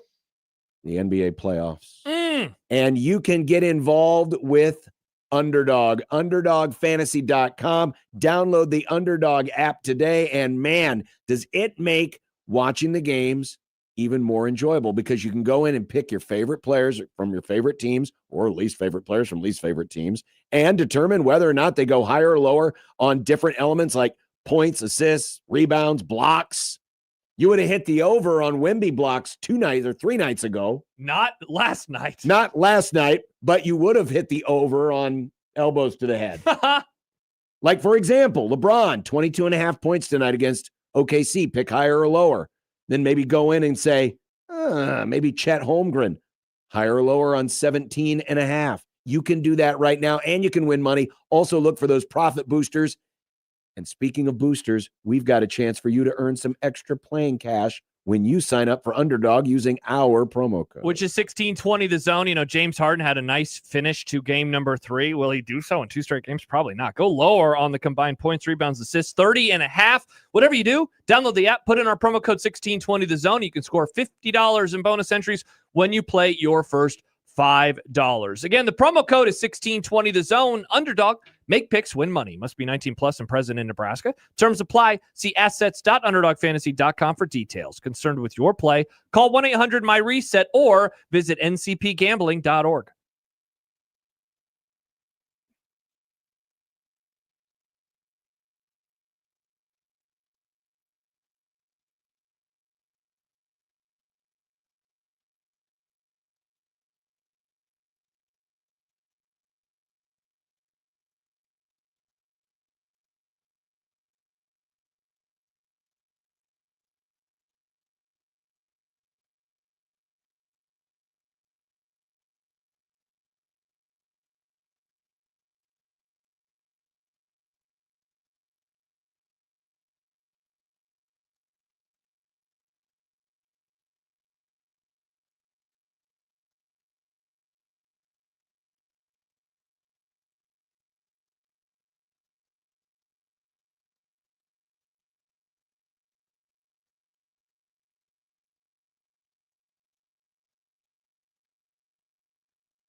Reminder, we're going to be at Twin Peaks. The new Twin Peaks in Omaha. Let's go. Out in Village Point. Basically 180th and West Dodge. Mm-hmm. But very close to Village Point. We're going to be there for a One Beer Friday. Oh, One Beer Friday on and the road. they keep those beers 29 degrees. Have you seen this? Have you heard about this? Peak playoff season. You could watch all the big games in style with a $250 Twin Peaks gift card. I like it. Same. Well, go enter at 1620thezone.com and then join us at Twin Peaks on Friday. One Beer Friday at a place that serves beer. Can't beat it. Mm-hmm. So Nebraska walloped on Nick's Iowa Hawkeyes, humbled them, humiliated them, turned them into little Not really humbled or humiliated. I think we all knew this was going to crying happen. little Smart people knew that this was going to happen. little Here we birds. Checking the old RPI. Tomorrow I'll have the composite because the DSR is always a day behind. Okay. But Nebraska's up to 15th in the RPI. They were 17th in the KPI as of this morning. I don't know if that's going to change before tomorrow. But I wanted to look at some other factors. So I have taken these same 17 teams. It's basically the 17 teams you're going to see in the composite tomorrow. These are the teams that are basically seeded from 6th to 22nd. So who did on we D1 Baseball's latest bracket projection? At the top, I assume there's no UCLA, no Georgia Right. Tech, Yeah. no Texas. Yeah, 6, 7, 8, which would be the final 3 teams to be a top 8 national seed, on down to the 22nd seed, who would be going on the road. Remember, the top 16 teams host a regional. The top 8 seeded teams get to host a regional, and if they advance, a super regional as well. So, real quick, the top 5 or 6 teams that you're removing, because those are like unequivocally going to be top 8 seeds, right? Is Yeah. that why? Okay. Yeah. Okay. Yeah, I just wanted to create a nice big fat range that was easy to judge from. So, for example, now this was as of last Wednesday when Kendall Rogers and his staff over at D1 Baseball did their latest bracket projection. They had Auburn as the 6th seed, Kansas as the 7, Texas A&M as the 8. Nebraska was the 17, so they were 1 spot out of hosting a regional. 1 spot. Whew, that would suck. In last week's D1 Baseball projection. What I wanted to do was compare these 17 teams from Auburn all the way down to USC. From A to on USC. some resume items, like their non-conference strength of schedule and their record against Q1 teams. And I even came up with a formula. I'm not going to get into the details of the formula because what's your formula called? It's too technical for you. Slice score? Is Slice this score. like your own version of the slice score? Yeah, but there was a lot of math involved. I could have given you the slice formula, John. No, there was a lot of math involved. Blue JR6, right? Seems like an arbitrary range to me. It is an arbitrary range. Oh, interesting. But it's using the current rankings in non-conference RPI, which I got off Warren Nolan, non-conference strength of schedule got from the Warren Nolan, and the team's record against Q1 teams. Okay. For example, Nebraska is 27th in non-conference RPI. They're 55th in non-conference strength of schedule. And their Q1 record is 9-7. So they're 9-7 against the top teams in the sport. 9-7. So through my very convoluted and ridiculous mathematical formula, which I'm not going to get into here, here is what it spit out. Whoa, this is a great formula. Auburn, Florida, and It's like a really Alabama. Homer formula. Auburn, Florida, and Alabama would slot in as the 6, 7, and 8 seeds. And then the teams that would be the cutoff to Host a playoff game. Best part is always Nick breathing. would be Southern Miss would be the 10 seed. Okay. Florida State, the 11. Or would they just be another number 1 seed? Yeah, don't do this. Not get Ole Miss, the 12, Coastal Carolina, the 13, Nebraska, the 14, Oklahoma, 15, Oregon, and then Oregon and Mississippi State. Let's go. Jack can take his shiny RV to the ballpark and watch them play a little baseball. Now, again, this is the John Bishop weirdo form. All This the is- people this get is John's screwed out of weirdo. tickets. This is John's weirdo formula. It's weird, definitely a weirdo formula. But I wanted It's a something. Dannon formula. I wanted something that was impartial, that just looked at, because I think especially how teams schedule in the non-conference, I think that's important. Mm-hmm. Because teams like Auburn and Florida can lean on their SEC conference the whole time, whereas Nebraska can't lean on much in the Big Ten because the Big Ten doesn't care about baseball, except for a very small handful. But of now teams. they do, because the West Coast schools. Well, are there. yes, they kidnapped 4 teams out of the Pac-12. Yeah, and Aaron Papillion wants to know, where is UCLA, one of those teams I just joined the You, site. They're a part of the UCLA. what are we calling UCLA is untouchable. the untouchable 5. They're the untouchable. Them, Texas, Georgia UCLA, Tech, Georgia. UCLA is going to be a top 8. They're going to be And the North number Carolina. 1 overall seed. Period. End of story. That's done. Yeah. So those 5 teams. There's It's Georgia, Georgia Tech, Georgia North Tech, Carolina, North Carolina, Texas. Texas, and UCLA. and UCLA. Ball knower, Josh. Maybe we should just redo the numbers so it starts at, You I would have probably- included those 8, 5 7, just to make 6. this less confusing, but John wanted to be a little weird about it. But it's the John formula. it is the John. Again, formula. these are the teams that I think Nebraska is contending with to host I agree. a playoff game. Mm-hmm. And in just spitting out this very simple but convoluted formula, Nebraska fits in. If they ever want to redo that commercial, we Uh-huh. could have us screaming host. It's roasting every morning. It's roasting every day. Anyway, back to John's fun formula. I love this formula, John. This looks great to me. So we'll see what it does. And we'll look at Plus, it. USC gets punished. That's how you know that this is the John formula. How can we make sure UCLA No, or USC no, is low no. on I this wanted to list? go in there. Well, I what wanted about to go Boston in. College? I don't believe it. I wanted to go in because I think, those are important. Now, if I really wanted to get convoluted, On I that would have list. included, how many games they played 4. against Q4 opponents and a lot of other stuff. And listen, Maybe you could do that for tomorrow's show. I'm not going to do that. Okay. I don't care that much. So what do I they don't got to do? care. What do they got to do? They take care of business against Minnesota? Do they got to sweep them again? Minnesota! Is 2-1 okay? And beating Creighton. And then how far do they have to go in the Big Ten tournament? Those are the questions that everybody is asking. Interesting question. Everybody is asking. Yeah. You can ask that of Eric Sorensen on Wednesday when he joins Eric the group. Sorensen will join us on Wednesday. I think they Stitchhead. need to win the series against Minnesota. Okay. So 2-1. Beat Creighton tomorrow. It would help if they beat Creighton tomorrow. So 3-1. It would probably help if they. Now I can't. I mean, the damn Big Ten tournament. It's format. a normal tournament, John. Oh, it's so normal. Find a new slant, John. It's very normal. So normal. Caller, It's so normal that they've changed it 3 times in 3 years. very normal. This conference really cares. caller Jeff, by the way, wants you to take your formula and apply it to the softball. I don't have those. Warren Nolan doesn't do anything for softball. Sad. Tell him he can create his own formula. Is it because he hates winning? Interesting question, Nick. Here's my formula for softball. The season ticket holders got hosed. True. They got hosed. Prison Matt says Nebraska has to beat UCLA if they are getting a national seed.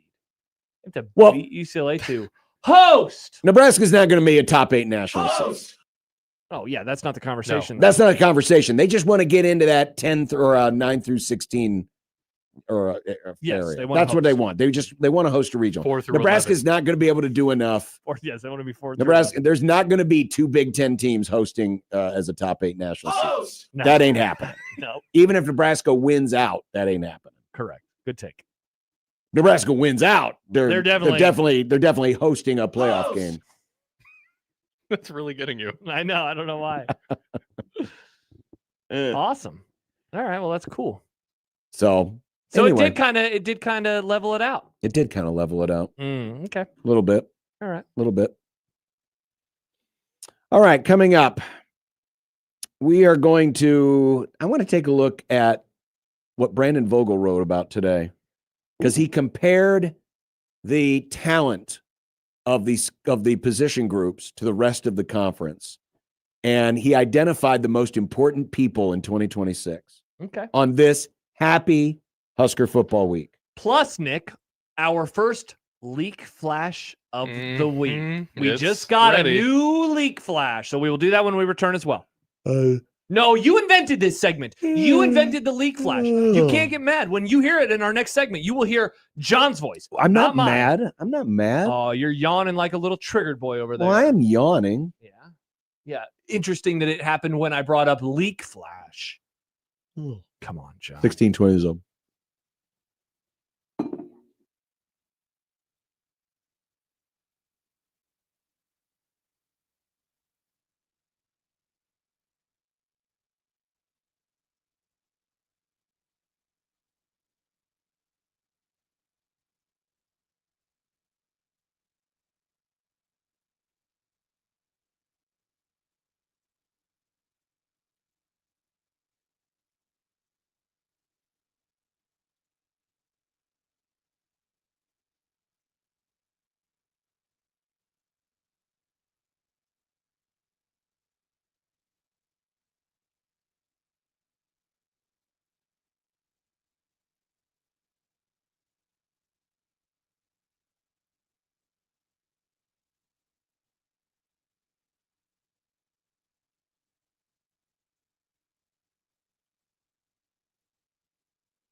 Leak flash.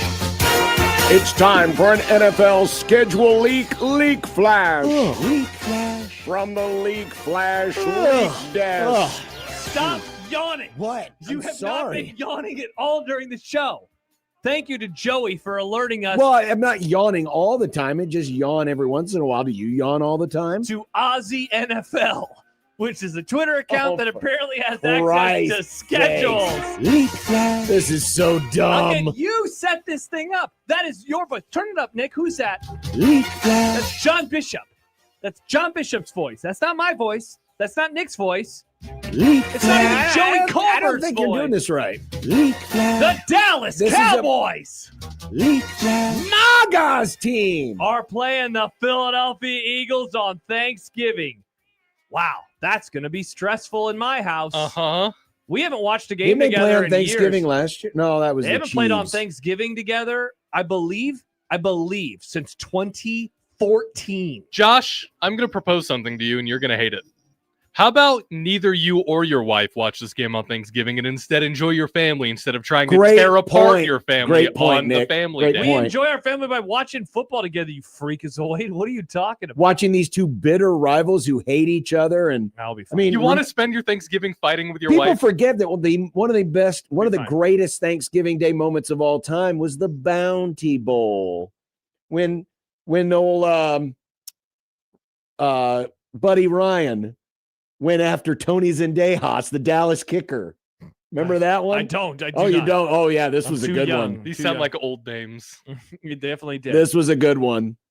I was um, wondering if this could be the case this year. Ooh, a bounty on No. Dak Prescott? Is that what you're saying? No. Eagles put a bounty on him? Go Cowboys! Go Cowboys. Smiles and glory holes. Baymont says OMGH. OMGH. Without football, I would actually have to talk to my family. Pass. I'm not saying everybody ignores it, just you specifically. Why so would you I and want- your wife aren't at each other's throats on We're- a good We're not gonna day. be at each other's throats. We'll be at our team's throats when we're mad at them for doing something stupid. Well, one of you is going to lose. Yeah, hopefully the Eagles. America's going to lose because they have to suffer through the Cowboys again. That was a good game last year. Both games between the Cowboys and the Eagles were good last year. Both went down to the wire. Both were interesting. One of them was really funny.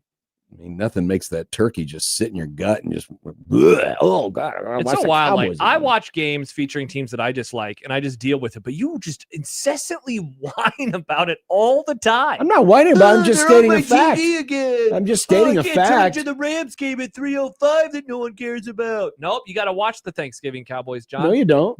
Kiss my butt. What else are you going to do? You love football, supposedly, No, I was doing basketball last year. I didn't have to watch. and you might be doing basketball again this It year. was great. Hashtag get the zone to Circa. Don't forget- Hashtag John. And then Josh couldn't watch the Cowboys either. Then his Nah, I'll wife go would home have for that. nice peace and quiet. Is your Vegas townhome in a decent part of the I don't city? have a tone. Excellent question, Nick. I just want you to be safe. Is it a Vegas Star Wars house? Well, speaking of Philadelphia, we're not going to have time because I want to give the Brandon Vogel stuff a little bit of time. Okay, my bad. But speaking of Is it the Eagles? Philadelphia, What happened this time? well, They I got don't. swept in the NBA playoffs. Yeah, they got mashed. You know what though? In this house, we respect what they did against Boston. I'm going to play. Thank you, Sixers. I'm going to play you a minute of a live hit from the Philadelphia. I believe it's the ABC affiliate. So they had one of their reporters out at the arena. Okay. To do a live hit. ABC And stands for different words. They're all Knicks slurs. fans have become the, I mean, because Bing bong. everything's on the East Coast. It's close. You just jump on the train. You know, it's It's about like Europe. it's about an hour and a half, I think, from New York to Philadelphia on the train. I Mhm. think It's Something very like that. close. It's very close. close. People forget. So Knicks fans have turned into we're going to invade your crib and make your lives miserable. Yeah. So Timothy Chalamet is there. So you'll notice when they pitch it to the reporter, the Knicks fans see the red light go on and they take over the shot. Okay. But then also watch the package that the reporter created, interviewing the Philadelphia fans, basically asking them, why are you wasting your Mother's Day here watching the Sixers get smashed? Okay. And there's a little boy that gets interviewed. Okay. Tell me that they don't grow them young in Philly, that they start them young Mm-hmm. in terms of being the ultra critical Oh, yeah. Philly fan. That's how they roll. Here's a blip from yesterday's Philly We're in TV. live inside Xfinity Mobile Arena tonight, Cheyenne. This game was brutal. Walter, you would think that I'm in New York right now instead of Philadelphia. This is absolutely not the way that fans are hoping to end the Sixers season. You can see that I am surrounded by Knicks fans right now. Take a listen to what some of the Sixers fans I know had to say. I ain't gonna lie, this is a Mother's Day massacre. I left my mom, you know what I mean, to spend time thinking that I'm going down with the ship, but I'm going down with the ship, so I gotta make it up to mama. Sell the team, fire Nick Nurse, everybody gone. Like Kyle Lowry, coach. We're getting clowned. Yeah, I got nothing. I think it was game 6 a few years ago when the Knicks beat us here and we walked out and they were chanting like this. It's worse this year. They gotta play better defense. And I love Joel, and I hope he stays. I love the whole team. They did amazing, but it's just heartbreaking. It really is. It's a wrap. One guy, Nick Swartzen. He looked a little bit like Nick Swartzen, the comedian. Oh my God! But that one kid, fire Nick Nurse, get into this guy. This guy's a bum. This guy's I hope terrible. that kid's sad on Thanksgiving. Trevor says this little kid has a burner for sure. 100%. Oh, absolutely. 100%. Absolutely. Again, they did the Lord's work by knocking out the Celtics in round 1. So we should celebrate this Sixers team Did we ever for get all that they did. Did we ever get a wellness update on the cameraman who looked like he got Seriously, knocked over? they got mauled there. They Jeez. got absolutely mauled. Immediately. Pretty bad. Yep. Pretty bad. Nick, your Knicks are looking pretty good. Bing bong. Bing bong. They're gonna Well, go to the again, finals. they're playing bad teams. Yeah. This is a weak playoff field. As I said last week, and I don't care. This is a weak playoff field. When you compare it to other NBA playoff fields, it looks like there's 2 good teams. I'd say 3 good teams. Maybe 4 good teams. You don't think the T-Wolves or Spurs? You wouldn't include them anymore? No, I got the OKC and I got the Spurs. And I think the Knicks. I think the Knicks belong. John calls them the low They're beating T-Wolves. teams by 40 points. Like They're bad teams in the East. but like if you win the games by that many points, They're like bad. you got to give them some respect. Look, do I think that they're going to win the championship? No. I think that they can win some games though in the NBA Finals.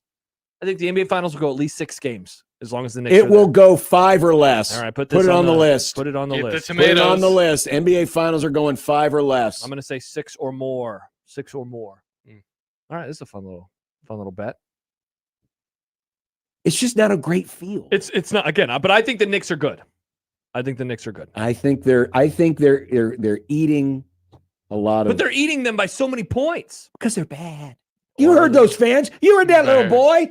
Fire Nick Nurse. Wow. Get rid of this guy. Burn the arena down. The Bob takes, right? It's John. How am I supposed to climb these? How am I supposed to climb these greased street poles and celebrate if they're going to get swept in 4? I don't know why I'm talking like in New York, even though I'm from Philly. I don't know what happened. Well, it's only an hour and a half away. Yep. That's all right. I got my Eagles. And according to some moron in Nebraska, they're going to play the Cowboys on Thanksgiving. No, it's not me. It was Ozzy. Ozzy NFL. Oi. Ozzy. Oi. It was him. It wasn't. It's Oz the Mentalist? I don't know. I got the account from Joey. And Joey. Oh, my God. If Joey says it, Joey knows ball. He is Mr. Schedule. So you said the NBA Finals will go 5 or less? 5 or less. Or is it 5 or fewer? I never know. I said 6 well, or more. They both work. Okay. 5 or less or 5 or fewer. All right. I wrote or less. Perfect. Means it's either going 4 or 5. You're You're saying they're going yourself at least again. 6 I'm or going. It's 7. going 6 or 7. Nice. Coming up next, Mitch Sherman Awesome. on 1620 The Zone.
Mitch Sherman of The Athletic joining us. Hello, guys. The intent that he had in putting this staff together will overrule all of that, no pun intended. Yeah, you've got to get bigger and bolder every time, right? Call Mitch. Call Mitch. Call Mitch. Call Mitch. Mitch Sherman of The Athletic, who joins us on the Prairie Flower Casino Zone hotline. Mitch, good afternoon. Sorry, Mitch, we didn't have you potted up there. How you doing today? Hey, Mitch. I am doing well. How are you guys doing? Excellent. Not bad. I assume you got your tickets for softball? I heard they're a little pricey. They're a little pricey and they're a little gone, I believe. So they actually went through with this deal on the ticket purchasing process. Yep. I'm a little bit surprised that I am too. There wasn't a step back or reconsideration. We need to revisit this topic from the administration on this. But if they're going to do it for softball, then they'll do it for baseball if they're fortunate enough to be at home. But we don't want to start talking about that again because then they'll lose 3 games on the road. Which they do have this weekend. Well, they technically have 4 games on the road starting tomorrow night with Creighton. But yeah, you're right. They are pot committed now. I mean, they've decided this is what we're going to go with. And from what we were told, the normal, what we'll use normal in air quotes, season ticket holders were able to get on at 2:00. The ones that weren't also, Husker Athletic Fund members. I'm curious, I mean, that's great. They were able to get on at 2:00, but the time isn't what matters. It's what was available. And it sounds like by that point in time, there wasn't really anything left anymore. Yeah. Somebody tweeted us and said at noon, because they were lower level on the season ticket. On the Husker Athletic Fund. So they were able to get on at noon, and only thing left at that point in time was berm. Oh, my gosh. Yeah. So season ticket holders, who've been waiting for this moment for a decade can get berm seats. Yep. Maybe they ought to do it like they used to do in the old days and set up like a watch party over. I mean, Haymarket won't be used because Nebraska will be gone. That's true. Mm-hmm. So maybe have the regular season ticket holders. They can watch from across the lot on TV at Haymarket Park. Hopefully with no delay. That's true. I wonder if baseball or softball will be a hotter ticket. If baseball is at home, it seats more, but then there's a wider range of fans. Yep. I think there's a reason it's a bigger stadium. It's because there's more mass appeal, and I would think that even with the larger capacity at Haymarket Park, that the baseball tickets will be hotter even than softball. Which I can see from some screenshots here on social media that you're looking at like upwards of $200 and more for premium seats on the secondary market. Yep. Mitch, do you think baseball did enough this weekend? I mean, of course they're in the conversation, but did it reverse the previous weekend's sweep and what happened on the road at Ohio State? Well, you have to look at it in the picture of the entire tournament. And it's not just about what Nebraska is doing. It's about what's happening elsewhere. And I don't think it's fully like a Nebraska-Kansas conversation, but it's a double-edged sword. Kansas getting swept by Creighton in West Virginia. See, I didn't forget about Creighton there. Kansas getting swept by Creighton in West Virginia last week and going 0-4. That doesn't do anything good for Nebraska's RPI. I guess the Creighton game doesn't hurt it. But so you take a little bit of a hit there, but maybe there's something that happens that allows Nebraska to get in position to host because Kansas is falling out of a good spot. Although if Kansas wins the Big 12 and they're still on top of the standings with a week left, I have a hard time believing that they won't give the Big 12 champion the ability to host a regional. So I don't know. I don't think they've got everything back. I don't think Nebraska's in as good of a position today as it was before the Ohio State series. They're 3-3 over the last 6 conference games, the last 6 games period. And that's probably a game under what the expectation was going into those 2 weeks. So they've probably slipped a bit, but nothing like what it looked like 5 days ago. And I think with a good showing here in this last week of the regular season, they can put themselves in a really good spot. I just think, and this is all like, made up in my mind, but I think that 40 is a magic number. And they're at 37 wins right now. 40 wins in the regular season is a magic number. And if they win 3 out of 4, however it comes, 3 out of 4 this week, then they should feel good going into the conference tournament. You can help yourself in the conference tournament if you were to like get a win against UCLA or USC. But I don't think you can really hurt yourself if you're a top, the number 2 seed or the number 3 seed in the Big Ten tournament. That's what I was going to ask you next, Mitch, because, when March rolled around and we were talking about Husker men's basketball, a lot of the chatter was conference tournaments really are not going to help you or hurt you as much as maybe we would like to think that they are. You think similar with baseball, it could help, but not so much hurt. We saw what Purdue did in the Big Ten and Purdue definitely got a boost into its season. Yeah, they did. Yes. In the Big Ten basketball tournament. So it's weird because I think some teams can help themselves or in lesser instances hurt the conference tournament. And then there's a higher percentage of teams that can just help themselves. And then there's others who are probably hemmed in and nothing's going to happen.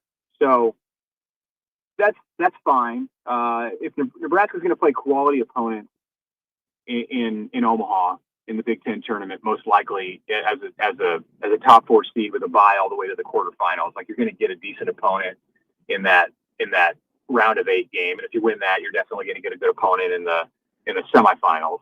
So that would lead me to believe that it's going to be unlikely that they hurt their candidacy their next week. But you never know, and you never know how the committee's going to look at it or who's going to be watching a game on TV and form an opinion that is the vote that breaks a tie in the room or something like that. So best case scenario for Nebraska, they get 40 wins in the regular season and then win at least one game in Omaha.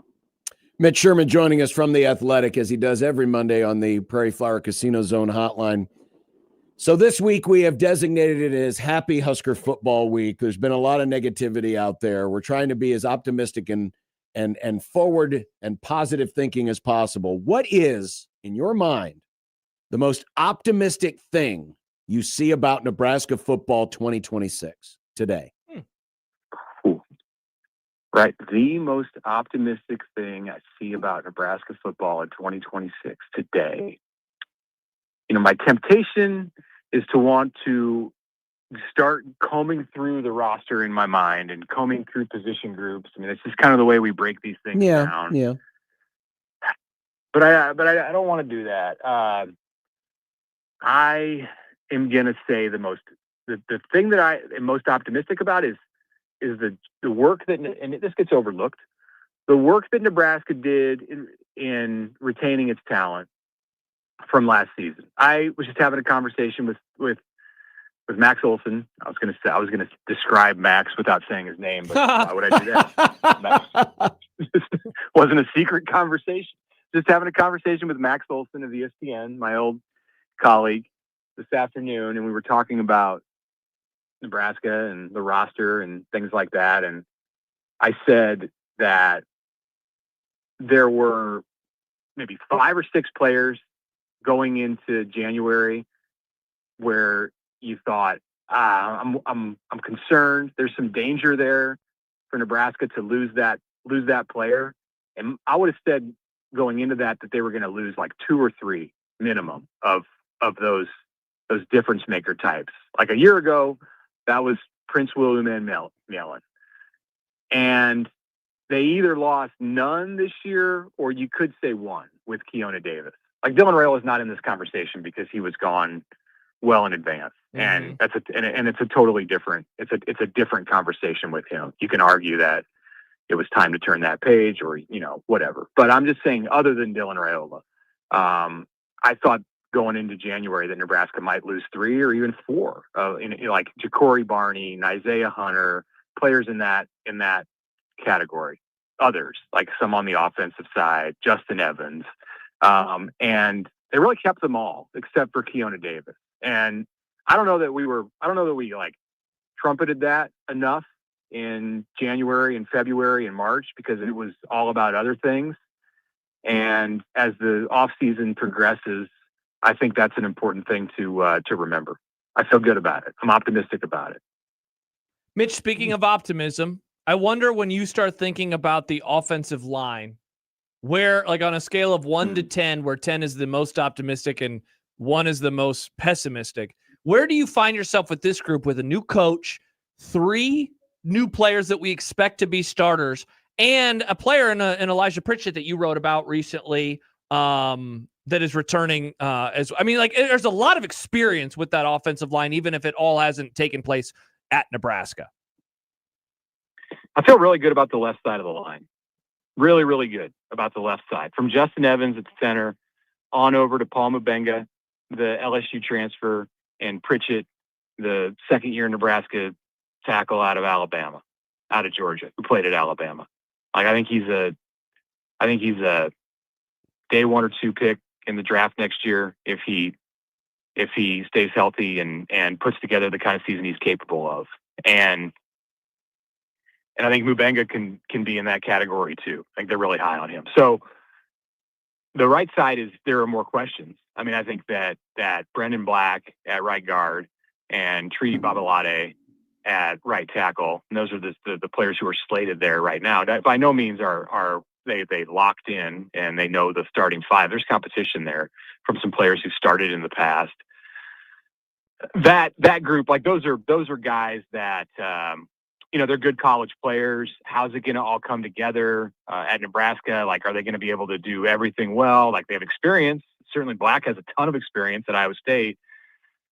But I feel really good about the left side of the line. Like, I think that they can lean on those 3 and they can run left. And I think that group is going to do their job in pass protection. And Anthony Calandria is going to feel really comfortable that his blind side is protected. And I understand that that's not always been Elijah Pritchett's history, but I have reason to believe that I've seen it, and I've talked to enough people about Pritchett, and I think I understand after working on that article about him that came out last month, like the amount of growth that he's undergone, and I think he can continue to take a big jump and be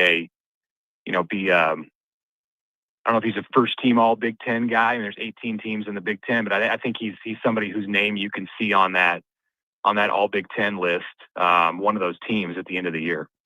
You mentioned a lot about the offensive line. I'm curious because we had this conversation, I think it was last week, which assistant is probably more valuable this year. You got Rob Orich, a new defensive coordinator. You have Jeep Wade, a new offensive line coach. Is it one of those 2 guys, or is it somebody else who like raises the level of, hey, this guy, what he is able to accomplish with his group, most important thing in 2026? I think it's Orich because he touches so much. He's all over the defense. I mean, the defense is his.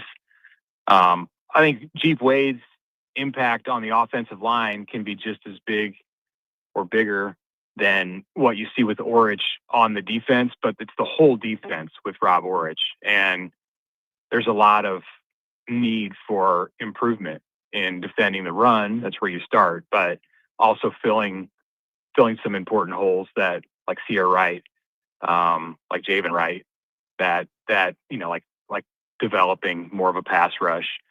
So and that's Rob Orich is key in all of those conversations on the defensive side. So I think he has the potential to be the most impactful of all him and Holgerson, but of all the new coaches, Orich to me is the most important player. Yeah, it's so interesting with him, and we talked about this last week, Mitch. You brought up the number of players that will kind of be under his purview. Does that make the bar to clear in terms of the impact he can have just a little bit harder than what Jeep Wade will have, given it's one room versus an entire side of the ball?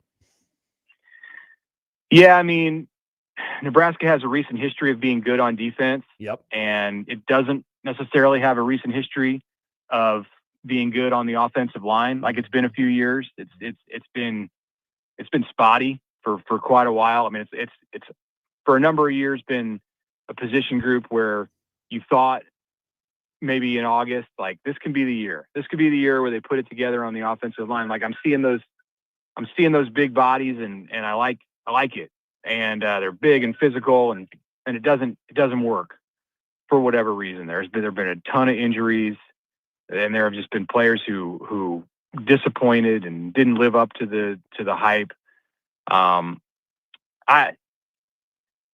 think that the position group where they can take the biggest step is, or if you're comparing Orich and Wade, the place where they're like in position right now to take the biggest step is probably on the offensive line, because like you said, Josh, there's so much more there that Rob Orich has to accomplish in one season. Like he can get there in 2 years, probably more realistically, but 1 year, it's asking a lot, like to completely turn that defense around. Football, sadly, because of, the ability for players to get badly injured, has its names of people who, had their lives completely changed because of injuries that happened in the game. You think of the Darryl Stingleys, you think of the Chucky Mullins.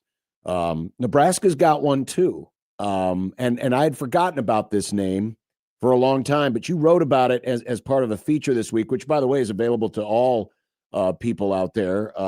You don't have to be a subscriber. You can go check out Mitch's story on The Athletic. But Budge Porter, what moved you to follow up on his story from 50 years ago? By the way, Budge Porter, former Nebraska player who was paralyzed during a spring practice. Yeah, go to my Twitter to get the free link. I think if you just go to The Athletic, you might have to get through the paywall. Actually, go to The Athletic, and if you don't have a subscription, get a subscription. There you go. Well, that would be nice. Or if you want to just read the story without a subscription, you can go to my Twitter at Mitch Sherman, and I posted a gift article for everyone. And I thought this was something that everybody should be able to read. So we have the ability to do that, and it's great. It's great in this case to do this. I was motivated to do it because of the anniversary. This is 50 years last month, and I intended to get this story out last month, and then some things got in the way, and here we are. It's May 11th, and I got around to it. It doesn't lose any impact. 50 years ago in spring practice, Budge Porter is a redshirt freshman coming off of a redshirt year, but after a season on the freshman team, which existed back in 1974 when he got to Nebraska out of Nebraska City. Third generation Nebraska football player. His grandfather played before World War I. His father played during World War II, and he was hurt, broke his neck in a collision with I.M. Hip, the great Nebraska running back. And paralyzed from the neck down, regained some movement and some sensation in his extremities, but has suffered from paralysis the rest of his life. He's 70 years old, and it's been 50 years, and he was able to walk with the assistance of crutches. He was able to have a productive life. He continues to have a productive life. He has 3 children, was married, met his wife on a trip to Los Angeles to watch his brother Scott play in the 1984 Nebraska UCLA game at the Rose Bowl. So it's just an amazing story of overcoming and resilience and strength.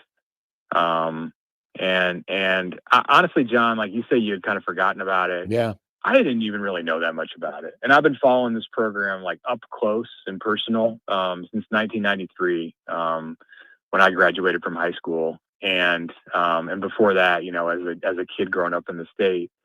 And, I knew the name, but I didn't know the details about this. And I didn't know how Tom Osborne felt about it. Hearing from Eric Crouch, who was part of the Nebraska Greats Foundation, and they've stepped up and have assisted the Porter family with some in-home, with some money to ease the cost of in-home medical care. This was Tom Osborne's, one of 2 moments in his career that stand out to him for the anguish that it created. And the other was eerily almost exactly 30 years after Budge's his injury, and that of course was Brooke Behringer in the plane crash in April of 1996. So those two moments, Tom at almost 90 years old, looks back and they stand out as moments in his career that he just has a hard time getting past still today. Check it out at theathletic.com. Go become a member today because it's really good stuff. Mm-hmm.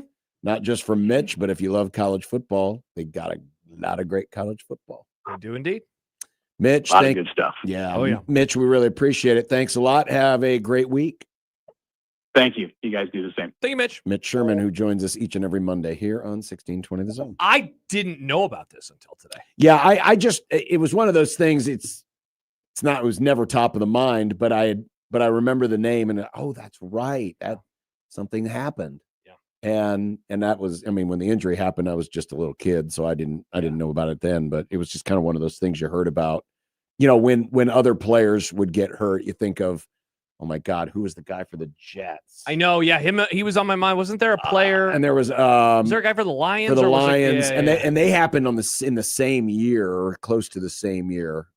My God, I can see both their names. I just can't think of them. But to have their lives totally altered. Dennis Byrd. That was the Jets. And then the Lions player was an offensive lineman, Mike Utley. And it happened against the Rams, as I recall. And then the one that I remember in my life was Eric Legrand from Rutgers. Eric, that's right. Eric Legrand. Has happened. And Chucky Mullins, that was a powerful one for Ole Miss. I believe back in around 88, 89, something like that. Yeah, so it was, I couldn't remember what game it was. Penn State, maybe? Oh, man, it was at MetLife Stadium, which has never been talked about as a great stadium. So, yeah, obviously terrible stuff that can happen inside of a football. Mitch was mentioning a moment ago, and I've seen other people opine that the magic number for Nebraska is 40. Yes. Here's the only problem. There are a lot of other teams that are also sitting right on the cusp of 40 wins, including A&M, Southern Miss, Mississippi State, of course, Nebraska. They're 3 away.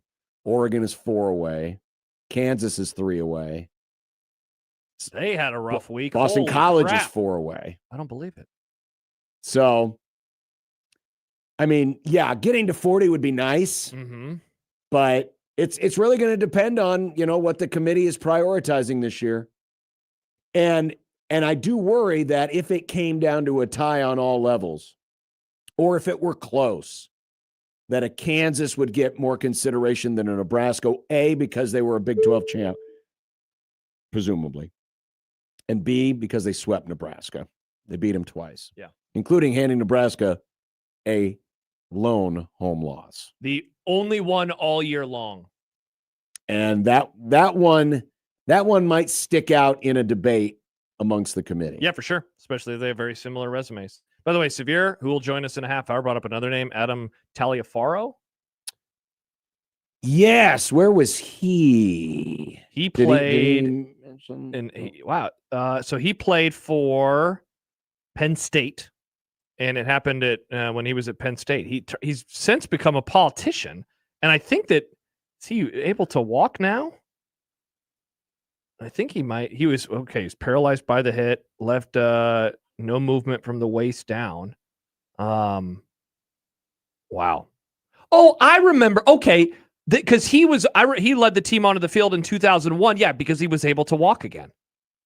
So his happened, I think, in 2000. Okay.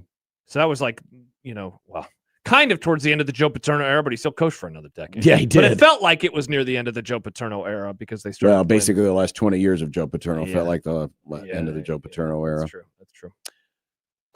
Michael will join us in about 30 minutes, but I want to before we get Vogel. to Michael, let's get to what Brandon Vogel wrote about today, because he stuff. talked about the same question that I asked Mitch about who's got the bigger responsibility, who could be the most valuable assistant. It also and reminded that kind of tipped off that kind of launched Brandon into his talent evaluation. It kind of reminded me of a thing that you and I did a little over a decade ago when we were exploring Nebraska's talent level versus their contemporaries' talent level. So that'll be coming up next. I swallowed. I know. I can't believe it's been a decade either, John. It's wild how time flies. 16:20 the zone. Tony Romo said.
What's your walk-up song? Let us know, and you could win a 4-pack of sweet tickets to see the Savannah Bananas play at Memorial Stadium June 13th. $200 cash and a free duck cleaning, a $900 value from McCarthy's 1 Hour Heating and Air. It's the Bananas and Bangers sweepstakes. Enter online at 1620thezone.com, powered by McCarthy's 1 Hour Heating and Air. I think I'd walk up to the Happer and Schaefer theme song. That's... Or the Grum theme song, which slaps famously. Famously.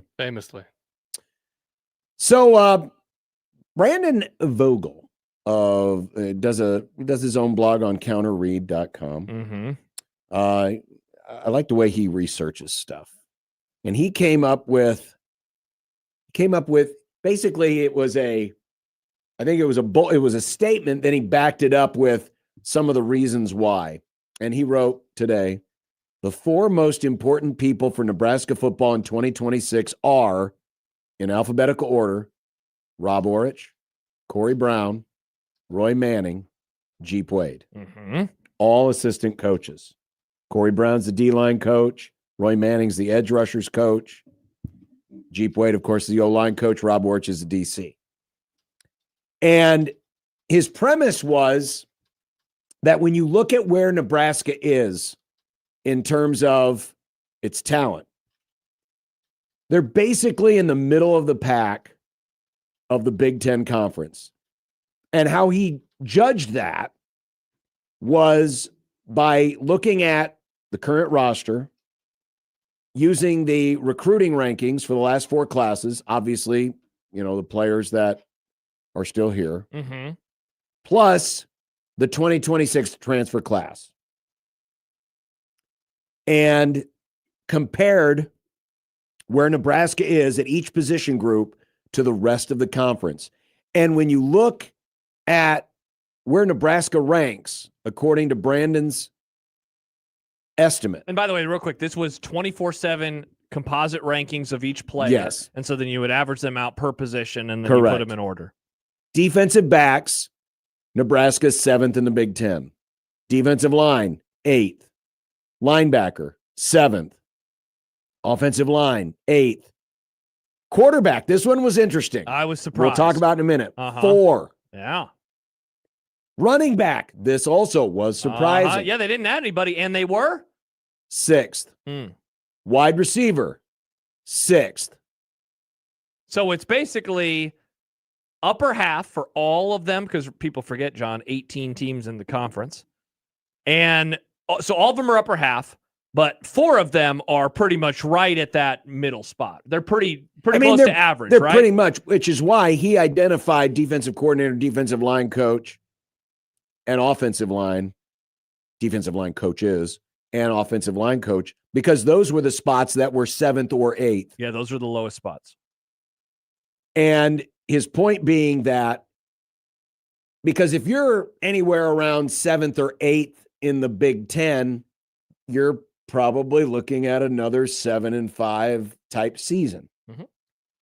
And we all know, based on the temperature around here, that another 7-win season is going to be met with a lot more, probably more angst than last year, even given that the schedule, at least on paper, appears to be a little bit tougher. Mm-hmm. At the very least, even the most optimistic of folks, and I know this is Happy Husker Football Week, so we try to keep this positive. Mm-hmm. Even the most optimistic folks aren't going to be like, yeah, 7-5. They won't be, bringing on the pitchforks and the torches, but Especially against this schedule. But it's not going to excite anybody. No. So it's a season that exists. So Brandon's point, by identifying those 4 gentlemen as the most important people in 2026, because they're the ones that through their coaching can take these 7s and 8s, elevate their play, and thus perhaps lift Nebraska to a better than 7th or 8th best in the Big Ten stature. Mm-hmm. So these numbers, first and foremost, like you said, we're going to get into the quarterback and the running back in a sec. But those positions that he called out, do those numbers look about right to you? for where you would have expected them to be. Like, for example, defensive line is 8. Given how we talk about defensive line, kind of thought that would be a little bit lower, Kind of thought that would be a lower. I'm honestly surprised that none of these position groups are lower half, though maybe I shouldn't be, because the issue, as we've talked about many times, has never really been the raw materials. No. The recruits are always ranked in a pretty solid way. They're Correct. never horrible. They're never great. They're always upper half of the league. They're always top 25. Sure. We did a research project on this just a few weeks ago. Sure. But I was a little surprised just thinking honestly, about it from my mindset perspective. Honestly, the only one that really surprised me was how high quarterback was. Yeah. And that running back wasn't that high. But to your point, yeah. The one of the biggest things this program has struggled with is taking the raw material and developing them and making them better. Mm-hmm. So I really like where Brandon's mind is going with the premise of, all right, Coach Brown, Coach Manning, Coach Orich, Coach Orich and Jeep Wade and Coach Gideon Pigeon Wade the fourth. Pillow. Gideon Pillow, not Pigeon. Why do I keep thinking Pigeon? I don't know. Whose name has ever been Pigeon? I'm not going to say what would be worse. Nope, no comparison. None. This is Happy Husker Football Week. Gideon Pillow Wade. The positive boys. Gideon my pillow Wade. See, that's my vote. My vote is him. He's number one to me. In terms of comfort. We had this conversation last week in terms of a coach who I think could have the greatest first-year impact. Well, as we talked about it a little bit last week, and we just did it with Mitch, smaller room than the defensive side of the ball. So you only have to worry about 5 bodies on the field at a time. You have to worry about a room that's, 2.5 that size overall, 10 to 15 players, whatever it is. And so you're able, in theory, to have a much larger impact because it's just a smaller amount of people that you are in control over. And there's a lot of experience. And there's a lot of experience in that room. And sure, yeah, if you're a defensive coordinator, you're theoretically more impactful or have the chance to be more impactful. But I just think the way this team is built and what they want to do with this team on offense, it all starts with the hog molly. Mm-hmm. And Nebraska did a pretty good job of upgrading that room, at least in terms of experience. They've got 3 guys. They brought in 3 guys who have experience playing at the power level at offensive line, not to mention the 2 guys that are coming back. Obviously, a lot of experience. Yeah, starters last year. And were starters last year. And I just think there's a potential that if that group really, really connects, it's obviously going to make Calandria a better player. It's going to make that running back room seem better, which, of course, helps out the wide receiver. It helps everything. A great offensive line can mask a lot of flaws on a football team. Mm-hmm. Not just an offensive team, a football team. A team in general. By the way, there was a comment in the YouTube chat from Axel. Tell us who is ranked Rose? above. No, I don't think so. Now, we don't have all of the other numbers. We just know who we don't have Brandon's list. Yeah, we just know who the conference leaders are. The best defensive backs group is Oregon. Defensive line and linebacker are both Ohio State. Oregon also has the best offensive line. USC has the best quarterback and receivers. And then Michigan has the best running back room. And I mentioned before we went to break that this reminded me of something that we did. And it was an exercise in Mike Riley's first year in 2015, where I was looking at the 2 deep of Nebraska and then all of their opponents, because what we often talked about was Nebraska has more talent and they kept losing these games. And what we learned was actually, in terms of recruiting rankings, Nebraska was quite similar, if sometimes worse than a lot of their contemporaries in the Big Ten West. I find that stuff like this really, really good because I think you learn, if you have the full 1 through 18, who is recruiting at a really high level. And when I say recruiting, I'm talking about transfers as well. Who is overachieving? Yeah, who's developing more? And who is underachieving? And who's underachieving? I mean, this quarterback ranking is, it's quite notable to me. And Brandon. Well, let's take a break. Okay. We'll get into kind of where he came well. with the rankings, because there were some interesting anecdotes that he had in there. Okay. Michael Seir will join us. And reminder, it is a happy Husker football week. It's great to be here. Well, it's not about being great to be here. It's great to be here and be happy. It's just happy. We're just it's happy. 80 degrees. The snow is long gone. We're happy for Husker football. Days in the 50s are long gone. It's good times, John. It got into the 50s last night. No, I'm talking about the high being in the 50s. We are now in 70s and above. It's a great time. What if you work overnights? Then I'm it's talking basic, about the high. Then that's basically the of time the where you're day, up, where the you're high. sleeping right now. That's fine. I don't get to go outside when it's the nicest part of the day. I'm just saying the high. The high. We're all high on 1620 The Zone.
Leak Flash.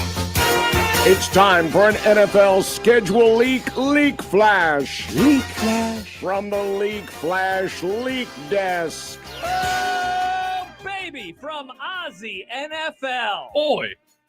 The Lions at the Bills. Week 2 on Thursday Night Football. I like how John is getting so triggered, even though he made Leak Flash. Isn't this your baby, John? Yeah. How distorted can you make that? Leak Flash.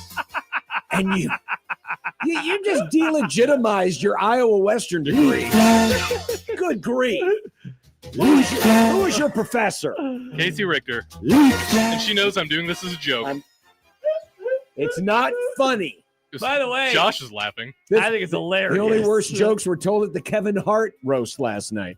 There was a roast last night? Apparently so. Apparently there was some pretty watch nasty. I saw a lot of highlights on Twitter. Apparently there's a lot of second. nasty stuff said there. Also, Ohio State, Michigan, surprisingly, John, big noon. Who knew? What? Whoa. And What? Oklahoma What? at Michigan, also big noon. That's not NFL leak flash. I know, but we're getting kickoff times. What a great time of year. You know, the best times of year are when the games happen. This is an underrated time of year when we get, I don't know what that means. I don't know what you're doing, John. All right, let's get back to Vogel before we talk to Seir.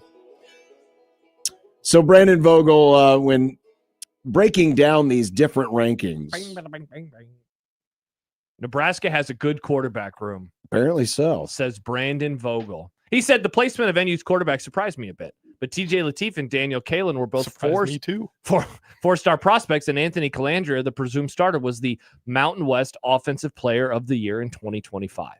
Quarterback is an interesting position because it's possible, or at least every team hopes, only the talent at the top matters. Put it this way, if Calandria or either of the other two is the fourth best quarterback in the Big Ten come December, the Huskers almost certainly had a very good season. This is a positive segment. That's what I'm saying. Boys. It's kind of hard to imagine that Nebraska could have the fourth best quarterback in the conference. If they have the fourth best quarterback in the conference, they are playing at an 8 or 9 win level, in my opinion. Oh, easily. I mean, not easily, because what if the defense stinks? Or what if it just doesn't take a step forward? Yeah, but when's the last time Nebraska had a quarterback play at this high a level? At that high a level? Taylor Martinez, when he was the Big Ten Offensive Player of the Year. Yeah, and they won a lot of games. They won 10 games that year for sure. And that was top level in a 12-team conference. It was. That's true. It's 18 different teams here. Yeah, that's true. That's true. Yeah. He wrote, based on the talent acquired, and this is talking about the running back. This was very, very interesting. Based on the talent acquired the traditional way, aka recruiting, Nebraska was 9th. But when you add the transfers that all the other teams took at running back, Nebraska moved to 6. Not saying that this proves Rule was right not to take a transfer running back, but interesting. So what he's saying is other teams Nebraska's ranking actually went up because everyone else went down. Because they were adding. Because they added transfer running backs. Rankings. Winning through attrition. Yeah, they were adding average to below average players. You just need to be mid, because eventually if you add a bunch of mid, you get higher. Definitely, Nick. That was the exact sentence I was thinking of too. I'm eloquent. Again, I said if they had the fourth best quarterback room, they're going to be an 8-9 win team. I agree with that. Running back, if they're that good, if they're upper third of the league with this room, again, what are we talking about? We're talking about a team that, is able to maybe exceed their win total for the first time in a decade. By the way, the transfers on the offensive line moved Nebraska up from 10 to 8. So while running back, they didn't do anything. They moved up. Offensive line, they added players and they also moved up. Doesn't surprise me.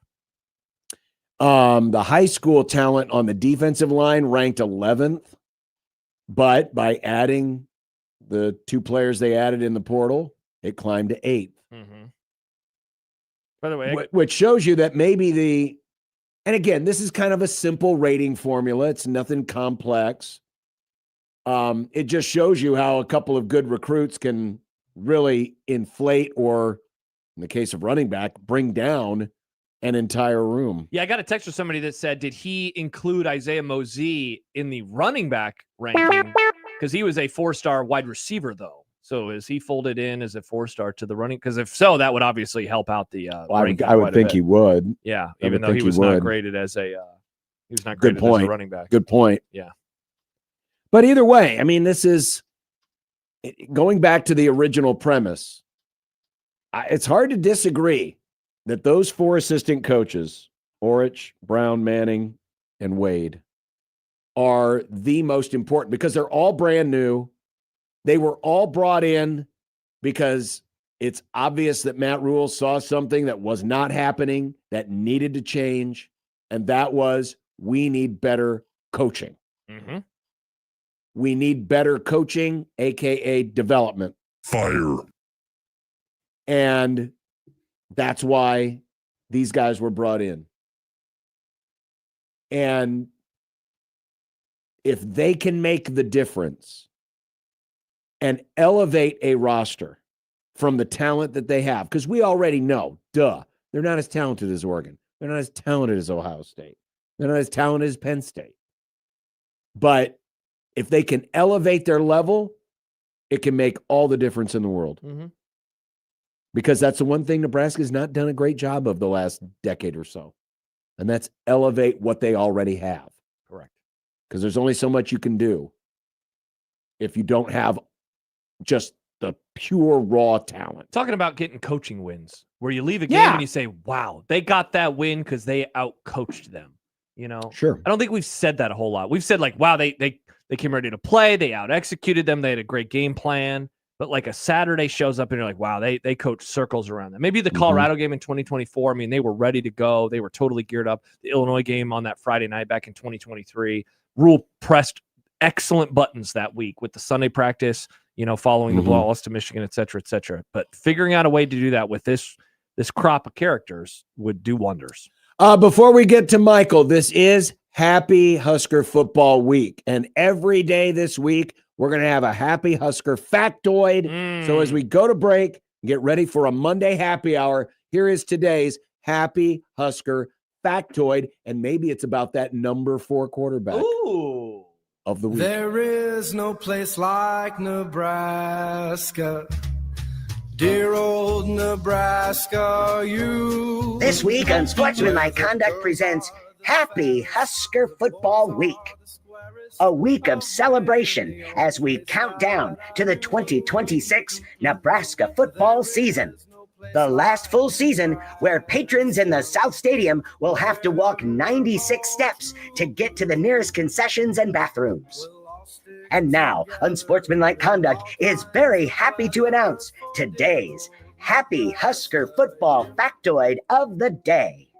This year's Nebraska presumptive starting quarterback Anthony Calandria was the Mountain West Conference Offensive Player of the Year in 2025.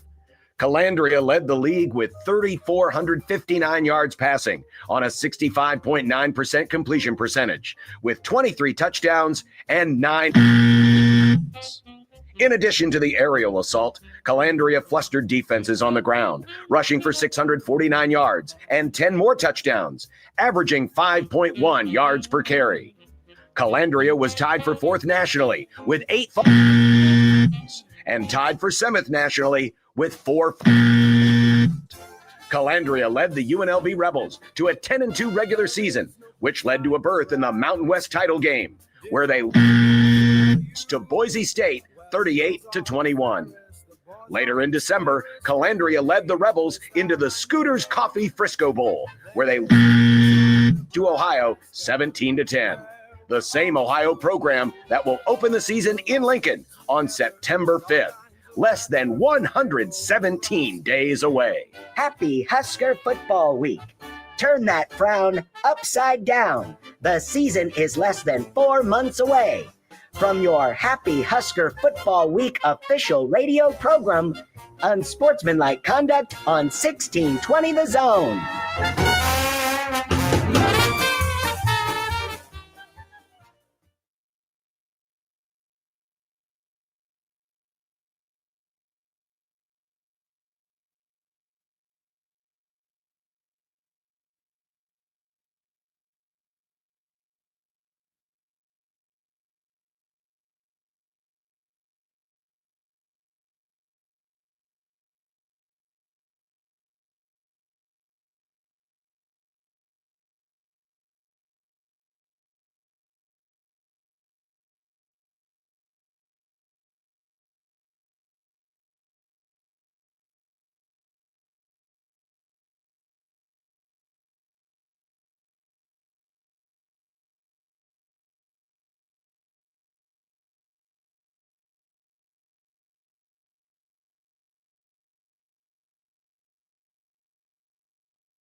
No, I don't like that Seir guy. Hey, everybody, it's Michael Seir. If the first word is hash brown, you guys can add patty or something Latin if you want. It's still a hash brown. I remember the first thing I thought walking out of there was, okay, back. You just got to go in the back. I'm sorry. This cat, now he had a good year. He sucked last year. Why be surprised that he went through a struggle this year? Michael already brings the color. I don't care about Fat Luca. I don't care about street clothes Anthony Davis. You both can go to hell. Michael's black. Happy Husker football week, Michael. We're being positive this week. Well, I mean, who are you being positive for? Everybody deleted the app, so I don't understand who you're being positive for. Or you just Sometimes, think- Michael, it's fun to do an exercise even if you don't believe in it. Yeah. I don't think it's ever fun exercise. I'm just saying sometimes it can be fun for other people. Oh. I like challenging my own priors. I love looking and saying, where am I wrong on this thought? Can I do better? Can I think differently? Have we convinced you yet over the course of the last 3.5 hours? No, we got more to go, though. It's a long week. It is a long week. It's a long week. It's a long week. No, it's not hard for Michael. Michael has been positive. He's very positive about this team. Yep. Oh, hold on now. Very positive. More, I guess positive. The very word. So my thing is that there is a chance they'll be better than we think. There is a chance the schedule, looking as tough as it can look, especially in the second half, isn't necessarily as tough as maybe you think it is, based off of the fact that you are talking about some teams replacing quarterbacks, and you never know what will happen with the quarterback. Sometimes you think they're going to be the greatest thing in the world, and they're not. And so that's more my thing. And also, I think because of what Brandon was talking about, I keep bringing up the coaching. You mentioned my favorite pillar, Gideon Pilla-Wade. Gideon Pilla-Wade the fourth. Yeah. And so, I think he's got a lot of talent there based off of guys who have actually started, power forward in the past. The defensive line's got a long way to go, but they got two guys who I think are much better than what they had before. So if that makes me positive, yes. I wouldn't call myself very positive, however. I would call myself. Well, I guess it's positive compared to me. You're swimming in a different direction than it seems like a lot of people are about Well, this year. well, there's not a salmon in the world that's swimming, more downstream than Josh Peterson is. So it's not hard. Not hard to go the other way, when it's Josh. But I just think, hey, let me ask you a question. I need you guys to say, stop me when you hear a name of a team that hasn't been to the college ball playoff in the last 3 years. Okay, Stop me when you get bam. Alabama, Georgia, Ohio State, Made it. Texas, Yep. LSU. Them. There you go. So there's your top 5 recruiting rankings since 2020, all cumulative, all the way up to now. Mm-hmm. And only one of those top 5 teams underachieved with the talent that they had based off of recruiting rankings, right? And then if you move on to adding the transfers, LSU is still in the top 5 and did not make the college ball playoff. That shows you that coaching is an issue. And when you start looking at the talent and then you throw the coaching in there, those are the teams that finished near the top. The next team that didn't make it, when you keep going down, you got to go all the way to Florida at 11. They are really underachieved. That's what the transfers combined. Florida without the transfers combined is at 13. So not that big of a difference, but but if you make it, the majority of the teams on this list obviously have made the college ball playoff, and several of them, except for Indiana, have won national championship. Indiana's on the list, by the way. Correct. It's almost as if LSU went outside the box and found somebody who did not fit the culture. No, they still recruited at the level of 5 in the country. It's not that they went out and got the wrong person.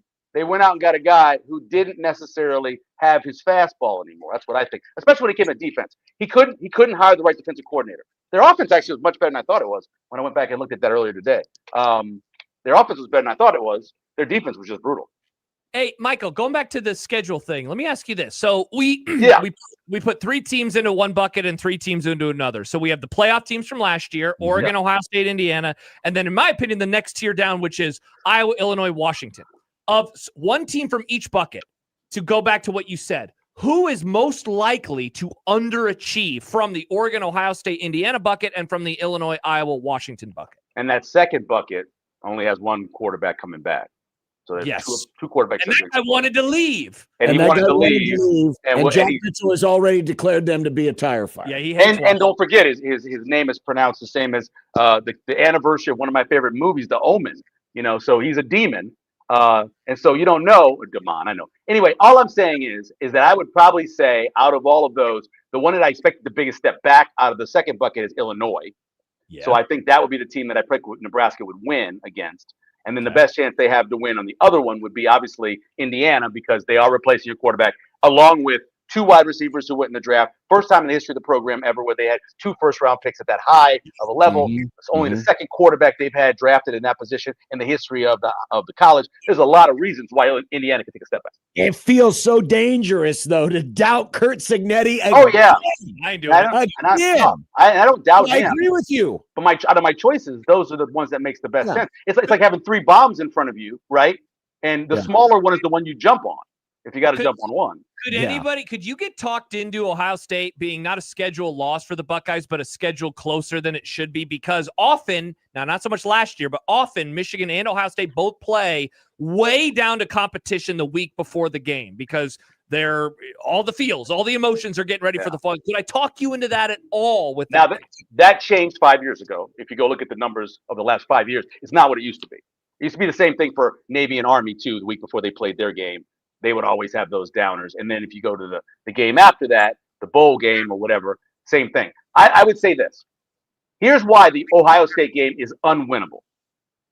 This is why. Because of their schedule. Because of whose? Ohio State's schedule. Oh, because they can't. They can't lose.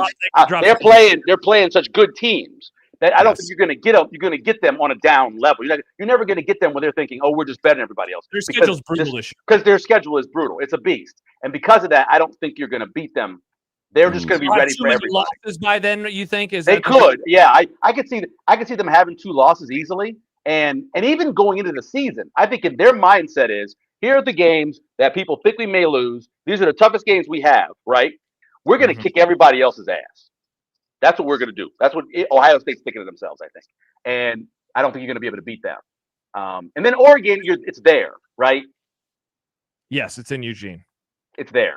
It's hard to beat them there. It just really is. It's easier to beat Washington on the road. We're going to go to the other bucket because they haven't played well on the road in the last couple of years. But beating them at Oregon, that's too tough of a task. This is a very specific qualifier, but this will be the best team that Nebraska plays the week before Iowa since like the Penn State game in the first Nachos game in 2017. Yeah. They usually do not play teams anywhere near this level that late in the season. Yeah, I will tell you that by the end of the season last year, Penn State actually was good. Like they were. Well, I was talking about a decade ago. Yeah, no, I'm saying in terms of talking about the game before the Iowa game, last year's game before the Iowa game. Yeah.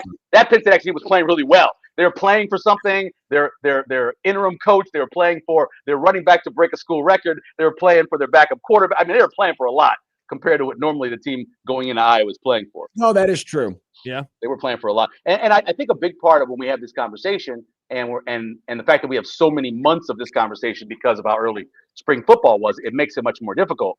But we always have to think of ourselves and put yourself in the position of a Penn State last year, right? A team that has a lot of expectations and early on gets a couple of early losses. And we haven't moved to 16 teams. We haven't moved to 24. We're still at 12.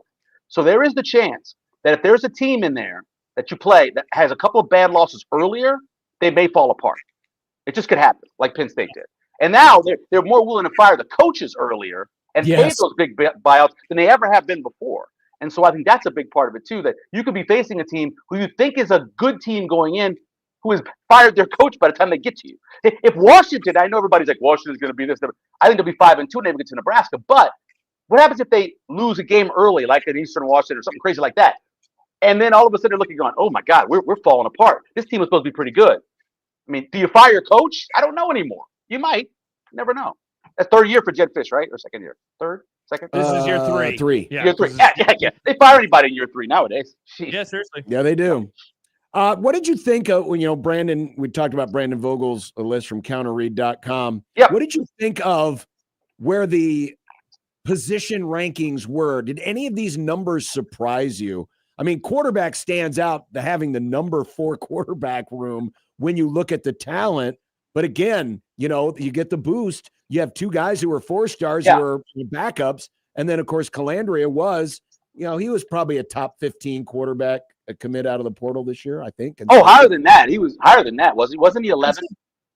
I mean, higher than 15. I think he was at 11, if I remember correctly. But so the quarterback one is not surprising. How many teams in the Big Ten have currently 2 4-stars quarterbacks on there in that room?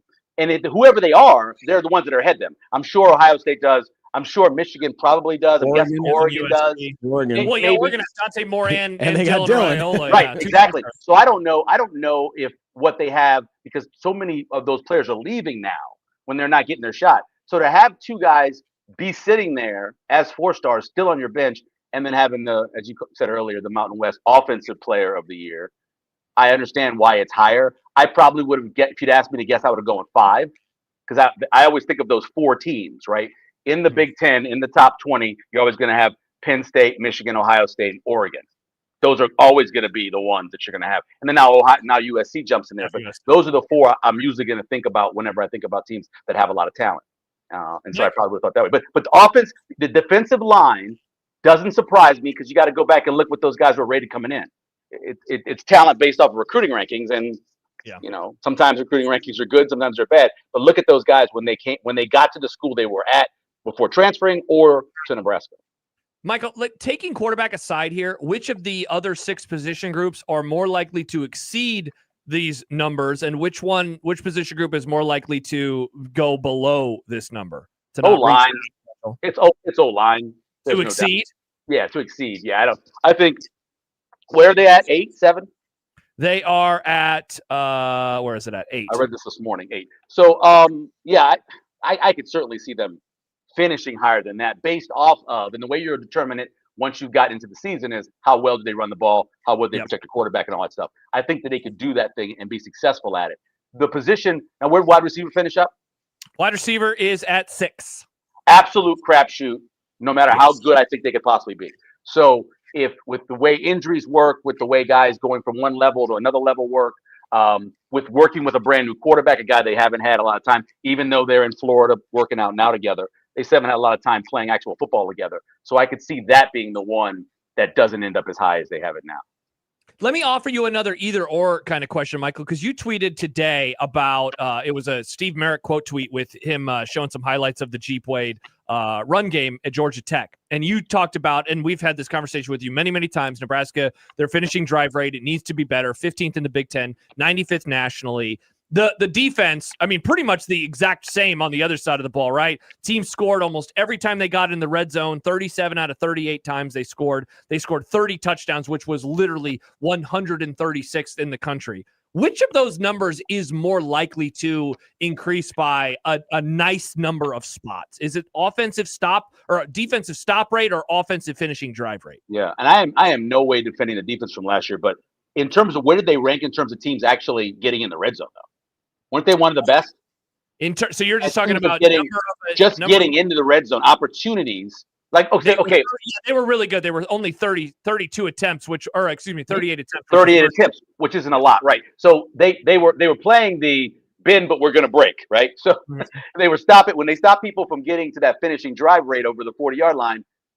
If they could stop them before that, they were good at it. So I think I am more bullish on any question you ask me about the offense than I am the defense, only because of that quarterback who's the wild card, who can make crazy plays and who can use his legs. If you go back and look at the numbers that Brandon had, Brandon was doing it from the 20-yard line, which is a different number than I use. It changes a lot, right? Because you're talking about what they were offensively. Traditionally, red zone is 20. Yeah, and I know, but I'm talking about finishing drive rates, obviously crossing the 40. So the number I'm always talking about is finishing drive rate, not red zone, only because you can kick a field goal from farther out, you can get points, obviously. Yep. And so I don't, and also a thing they don't ever talk about is, the bombs. They give you the touchdown. That's not a red zone thing, right? You could throw a 38-yard touchdown pass, which is kind of a deep ball, right? It's over 20 yards. It is, and it gets counted in finishing drive rate. It doesn't in red zone. So just separating that. I will say, because of what the quarterback can do with his legs, and I've said this probably 100 times now, because of what he can do with his legs, the red zone number is going to go up. It's going to get better. It just is. whenever you have a running quarterback, as long as he can stay healthy, you're going to be better in the red zone. I want to see them convert touchdowns opposed to field goals for their finishing drive rate. If they just do that, say they go from 3.8 points a trip across the 40 to 4.4. You can do the math what that is over the course of 8 to 10 drives, right? It's the difference that it's the chasing the 3 we talk about. Those are the 3 to 7 points you're talking about. For sure. So that's my thing. That's why I keep talking about finishing drive rate. But what he's talking about with scoring inside the red zone, especially the low red zone, they failed 5 times last year in the low red zone. I didn't look at all the teams, but just out of the Power 4 teams, Nebraska was one of the worst in having 5 failures with no points inside the low red zone, inside the 5-yard line going in. You can think of those games off the top of your head fairly easily, right? Like that's Penn State drive to begin the game, the Michigan drive to begin the game, et cetera, et cetera. Yep. And then they had the one fumble with the one fumble that Emmett had, right? That was this year or last year? The one dive by the goal line where he got hit? That was this year, right? Yeah, I don't even remember. Emmett only had one fumble. It was again. Was this year? Yeah, it was. Was Akron or Houston Christian? Yeah, it was Akron. But that was one of the 5 that where they got inside the 5-yard line and didn't. Whereas like the score. Michigan one hurt, the Penn State one. I mean, they got their asses kicked, but like you wonder what happens in the game. Well, sure you do. I mean, momentum is a big deal. deal. And it's not even because I talked about this a lot. I know you like to say, Josh, a lot of times that they don't lose those games anyway, but if they have a better quarterback because of the defense. My thing is if you can stay on the field, right, and you're not just giving the ball back 7 straight possessions, your defense has a better chance to play against any offense they're playing against than they did. And so if Dylan is playing and they do win the USC game, which is, of course, obviously an if, but they have a better chance in those games for their defense not to be on the field as much as they were. Remember the Utah thing? You had 3 good drives and then not another good drive until really garbage time. Until the end of the game. Until the game was done. Penn State had 2 early on and then nothing forever. So now your defense is going out there over and over and over again. And when your defense is as poorly coached as I think it was in the first level, you're going to give up some big plays and you're going to lose games because of it.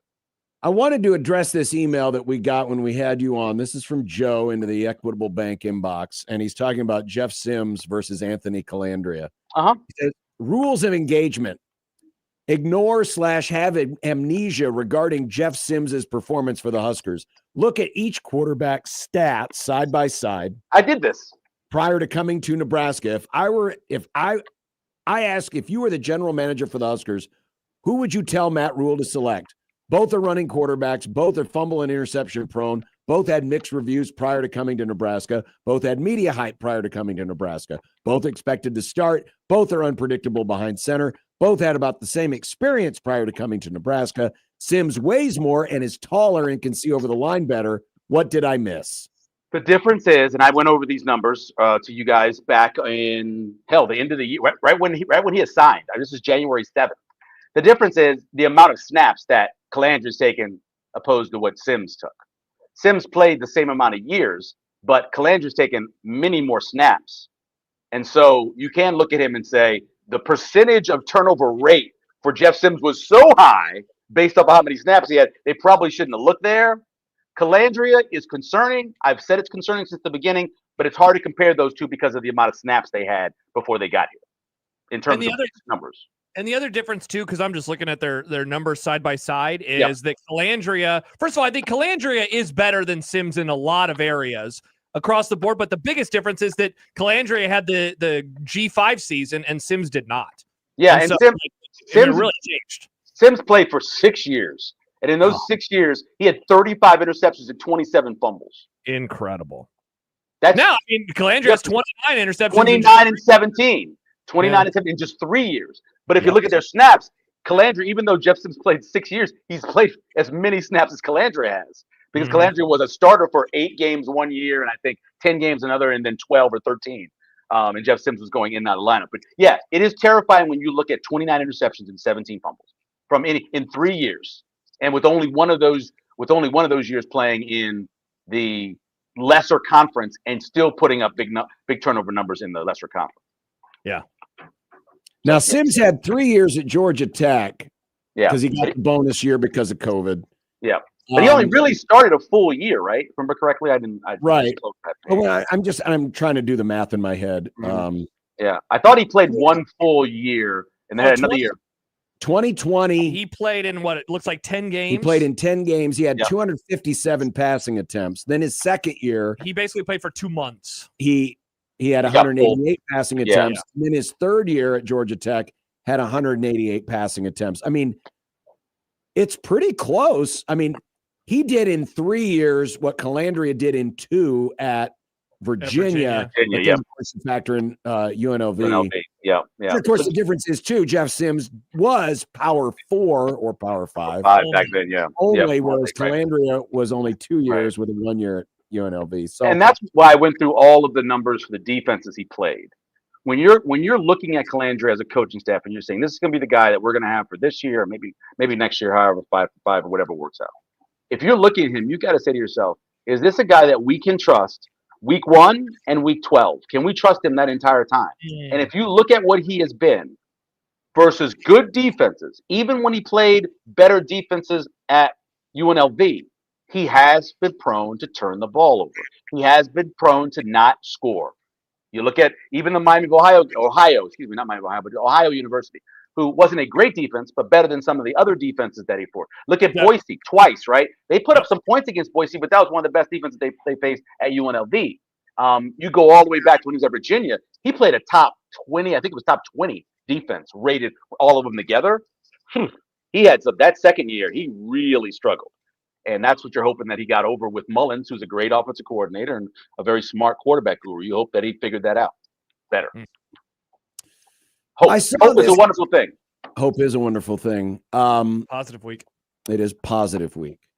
Aaron Rodgers is positive that he's coming back. I was going to ask an Aaron Rodgers question. This is perfect. Well, here was something I was reading Albert Breer this morning from SI, and he talked to a defensive coordinator about Rodgers. And this is what he wrote, or this is what the defensive coordinator told Albert Breer. Rodgers' arm strength is still like it was 10 years ago. He can still throw it. His movement is what's left him. Right. He can still maneuver in the pocket, but he can't get away the way he used to. Arm strength is what it's always been. The difference is back in the day, you'd worry about him scrambling, getting out and creating those explosive plays. He can't do that, and he still doesn't want to get hit, but he can still bleeping throw it. So the question is, can bringing back the reunion of Mike McCarthy and Aaron Rodgers be enough to make Aaron Rodgers dangerous? Because we were talking about this last week with the AFC North. I don't know what to make of the AFC North this year. A lot of new coaches, 3 new coaches. Big turnover. Well, I will tell you, I'm happy the Saints are playing that particular division. Oh, I bet, man. I'd rather play that one than some of the ones they played the last couple of years. So here's the problem with Aaron Rodgers, and I don't have the number off the top of my head, but I know it's bad. You cannot have that depth of target that he had last year and win. Not in the NFL. You just can't. He threw something like 90 balls to his running back, right? I think one of his running backs had like 69 catches. Good number, by the way. You cannot have that depth of target and be successful in this league. You just can't. And where he is now is if he's got any pressure whatsoever, he's throwing the quick fade ball or he's dumping the ball off.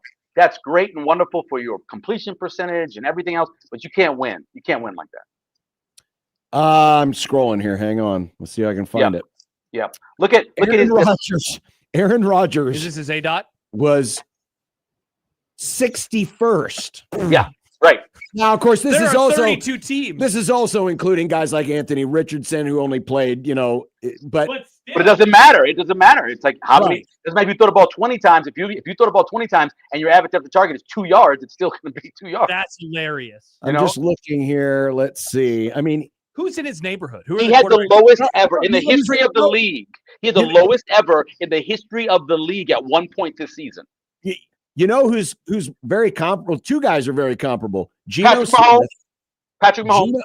Geno Smith and Jared Goff. Oh, I thought it was Patrick Mahomes because Patrick Mahomes his was short. Mahomes last year. Mahomes. Just do control F. I know. Yeah. I know Mahomes was 24th.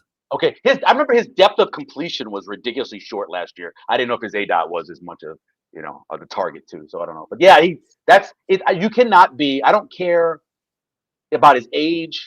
I don't necessarily even care that much about his legs. I worry about the fear of dying that he has because he's older now. You all know when you Josh, you haven't reached it yet. There's gonna get a point where you're scared to walk around your lawnmower.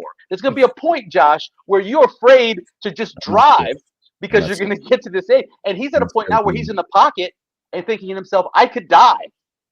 You know? Well, and you remember the end of Brady with Tampa? I remember him throwing a pick against the Cowboys in the playoffs where he let go and he turned around. No hit me. And it was like, you are done.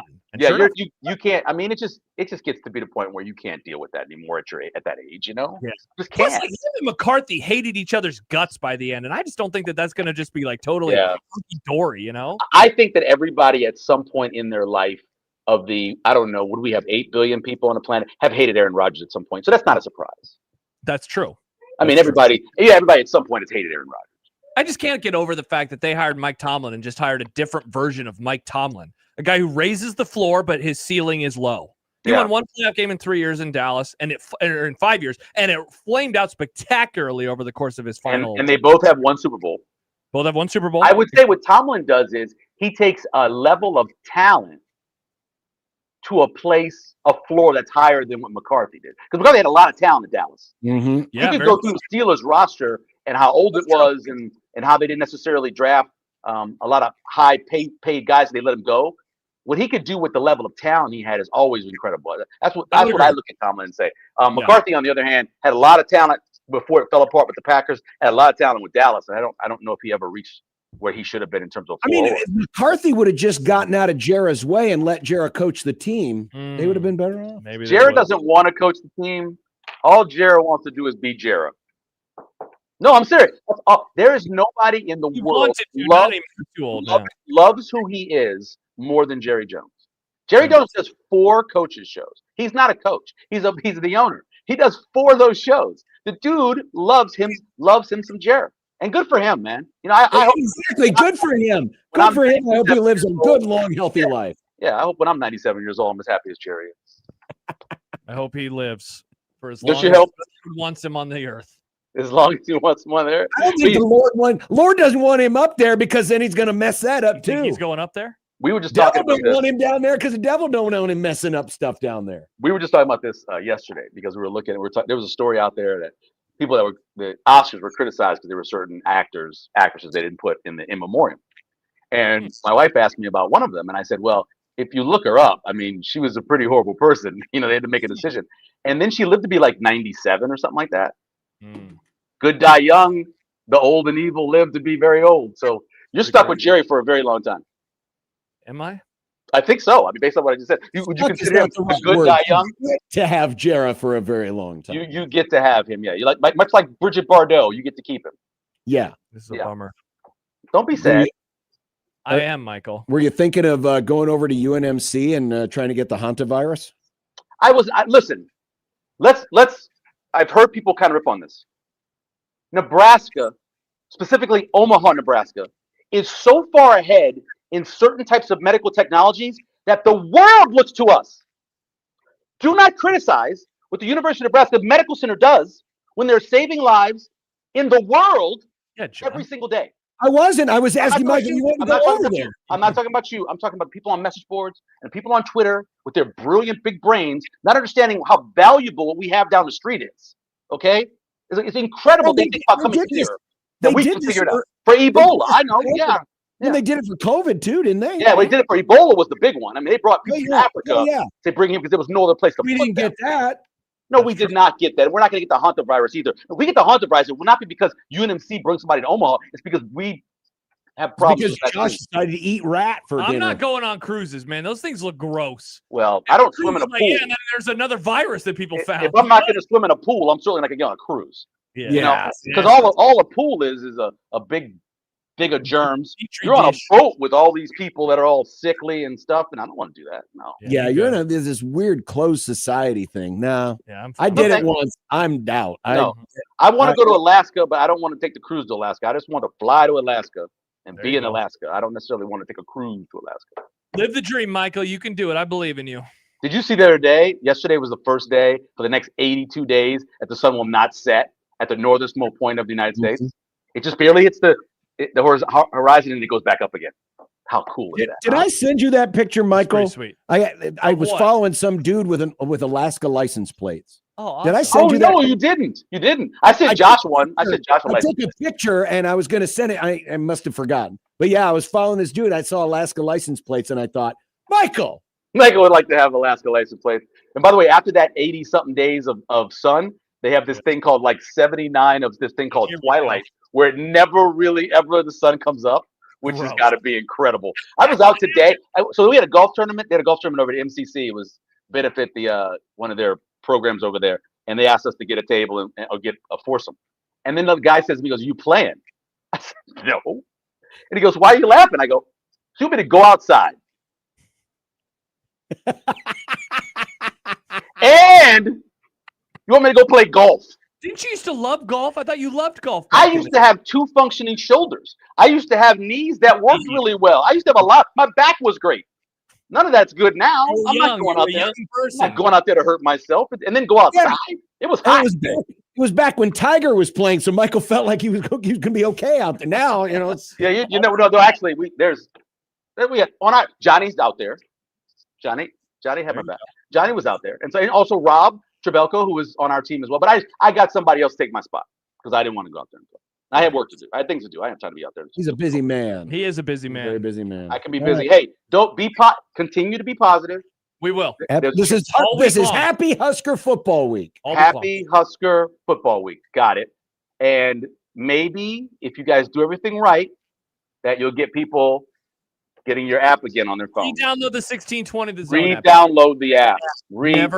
I listen to the show all the time, and I've never had the app on my phone. Because remember how bad it was when it started? Oh yeah. Remember that? And so I always had TuneIn. And I always use TuneIn.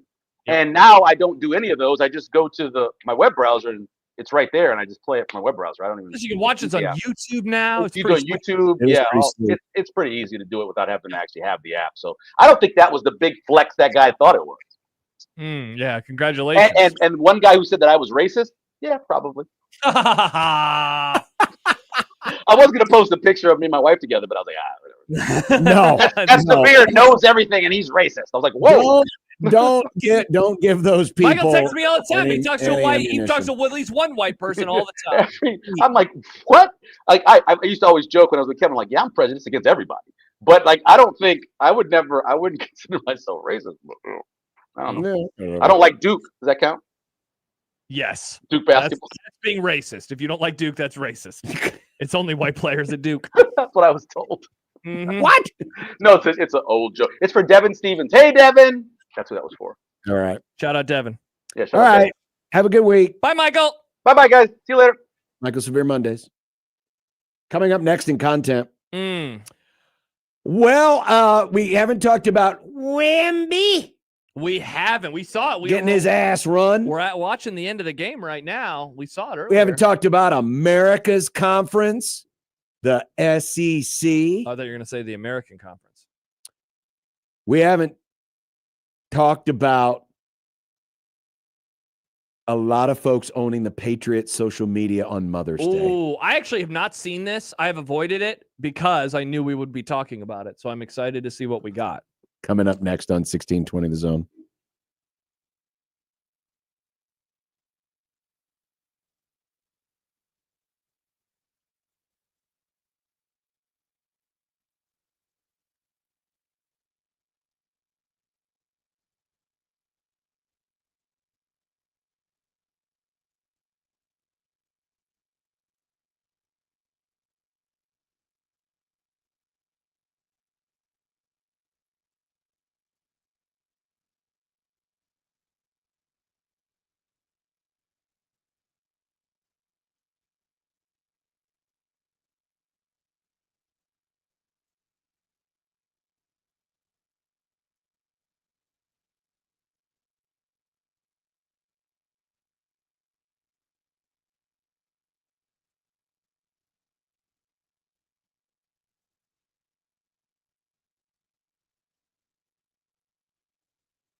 Look, I made you some Unsportsmanlike content. Unsportsmanlike content. Unsportsmanlike content. Content that's unsportsmanlike. We don't have time to get into this now, but I'm sure, and it'll be nice because we can read about it. Smarter people will be able to interpret it, all of it for us. But the arbitration case between the Nebraska football players, the 18 Nebraska football players, and the College Sports Commission has been decided. NIL go has won. So Nebraska has lost. The Huskers have lost. During Positivity Week. This is not acceptable. This is not acceptable during Happy Husker Football Week for Nebraska football to take an L to NIL go. Don't like that, John. Now, that doesn't mean it's over, because now it will probably be taken up by the state of Nebraska. Ooh, friendly lawyers. And then they'll go friendly to war. Judges. So, but not time to get into it now. Have plenty of time to absorb it and get to it tomorrow. All right. But the CSC has won its arbitration case against the Nebraska 18. That means Nick gets to ask us questions now. About Wemby. Let's go. Wemby! He was ejected for throwing an elbow that would make professional wrestlers proud last night, missing more than a half of a basketball as the Spurs went down to the Timberwolves in Minnesota. All right, Nick, you asked a question. We can go. Should he be suspended for another game? Well, we learned he will not be suspended. The NBA announced earlier today, or Shams reported it. No, I'm okay with him getting kicked out for more than half the game there. Sometimes with these suspensions, it's not just the player, but it's not just the event, but it's the player themselves. Like if your boy Draymond Green would have done this, they might have murdered him. You never know with how the NBA. What are you talking about? They let him get away with kicking people in the nuts all the time. He got suspended for Game 6 of the NBA Finals back in 2016. One time. So no, I'm okay with him not being suspended. That said, man, like every subsequent replay, they were like, "Ooh, I don't know. ooh." I think he should be gone. I think he should be sitting out. I think he should sit out another game. That's pretty blatant. That was pretty bad. Now, are we sure he wasn't just flopping? Who? Well, the player of the elbow? Yeah, that was a joke. Oh, I was joking. I see. Because That's a good NBA joke. flopping. Thank you. Good I joke, could Nick. tell because you laughed. Yeah, ha ha ha. Detroit is up 2-1 and OKC is up 3-0. What's going down in the NBA tonight? Oh, more exciting. You are the absolute worst person. You know what? I'm going to abstain from the Farron interview tomorrow. I will not participate. I play ball with your sports, John. Play ball with my sports. You're going to load I am management play of ball with Farron your sport, segment? and I'm standing by my assertion that this is a weak NBA playoff That field. wasn't the That's question. all it Nick is. didn't ask you, is this a weak playoff field? Yeah. He said, what's going to happen in the games Well, tonight? that's But my also, way is of it a saying- weak field? That's my way of saying Oh. OKC is going to win this Doesn't thing apply. running away. And as far as Detroit is concerned, they'll probably win. Okay. I agree with John on both answers. See, Oh, was that so exciting. hard? Was that so hard? It wasn't. I just did it. Okay. The SEC owns 6 of the top 8 seeds in the NCAA softball tournament. Yeehaw! Has the SEC... Where's my banjo? All right, give me a second, John. There we go. Come on now. Has the SEC given up on football to be America's softball conference? I hope so. I love the idea of football failing every fall in the SEC, never winning a championship again. Shout out to them. Josh out on the Huskers winning the Women's College World Series. He's rooting for the I SEC didn't to say be that, you great weirdo at, freak. Well, you want him to be great at softball, so they stop paying attention to Yes, football. but not win the national championship. That's not what I wanted. It was wild to see. It was 1, 2, and 3, all SEC teams, and as Nick mentioned, 6 of the top 8. Whew, I mean, that's they a don't lot. even do this in baseball. That's true. Nick wouldn't allow it. That's just Oh, incredible. wow, this thing lasts way longer than I remembered it Yep, last. and I'm going to keep it going for this next question. What? Earlier today, we learned the first leak of the 2026 NFL season as the league gifted us MAGA's team in America's matchup, Cowboys at Giants at Sunday Night Football in Week 1. After no primetime games between these two teams in 2026, how nice will it be to have this game back on our TVs in primetime this fall? It is gonna rock. Also, I like what Nick called this America's matchup. It is America's matchup. It was a noon game last year. It was a noon game last year. Now back where it belongs. The MAGA matchup. Sunday Night football for all of America to see. Jackson Dart, Cam Scattaboo saying that concussions aren't real, and what's the breathing thing? And he was like, that's pretend as well. Lungs? No, the what's the thing where you have to the Inhalers? Yeah, what is that for? Asthma? Asthma. He said asthma is fake. Tell that to my little brother. Yeah, he's a bad person, and if you root for the Giants, you're rooting for an asthma denier. Yikes! Thankfully, the Dallas Cowboys, no issues ever with anybody. Go Cowboys! This rocks. You agree with everything Jer has ever done and said? No. The best thing about this is, because this is going to be, if you think about it, this will be the longest opening week of football we've ever had. There'll be a game on Wednesday, then Thursday, then Friday, then finally on Sunday.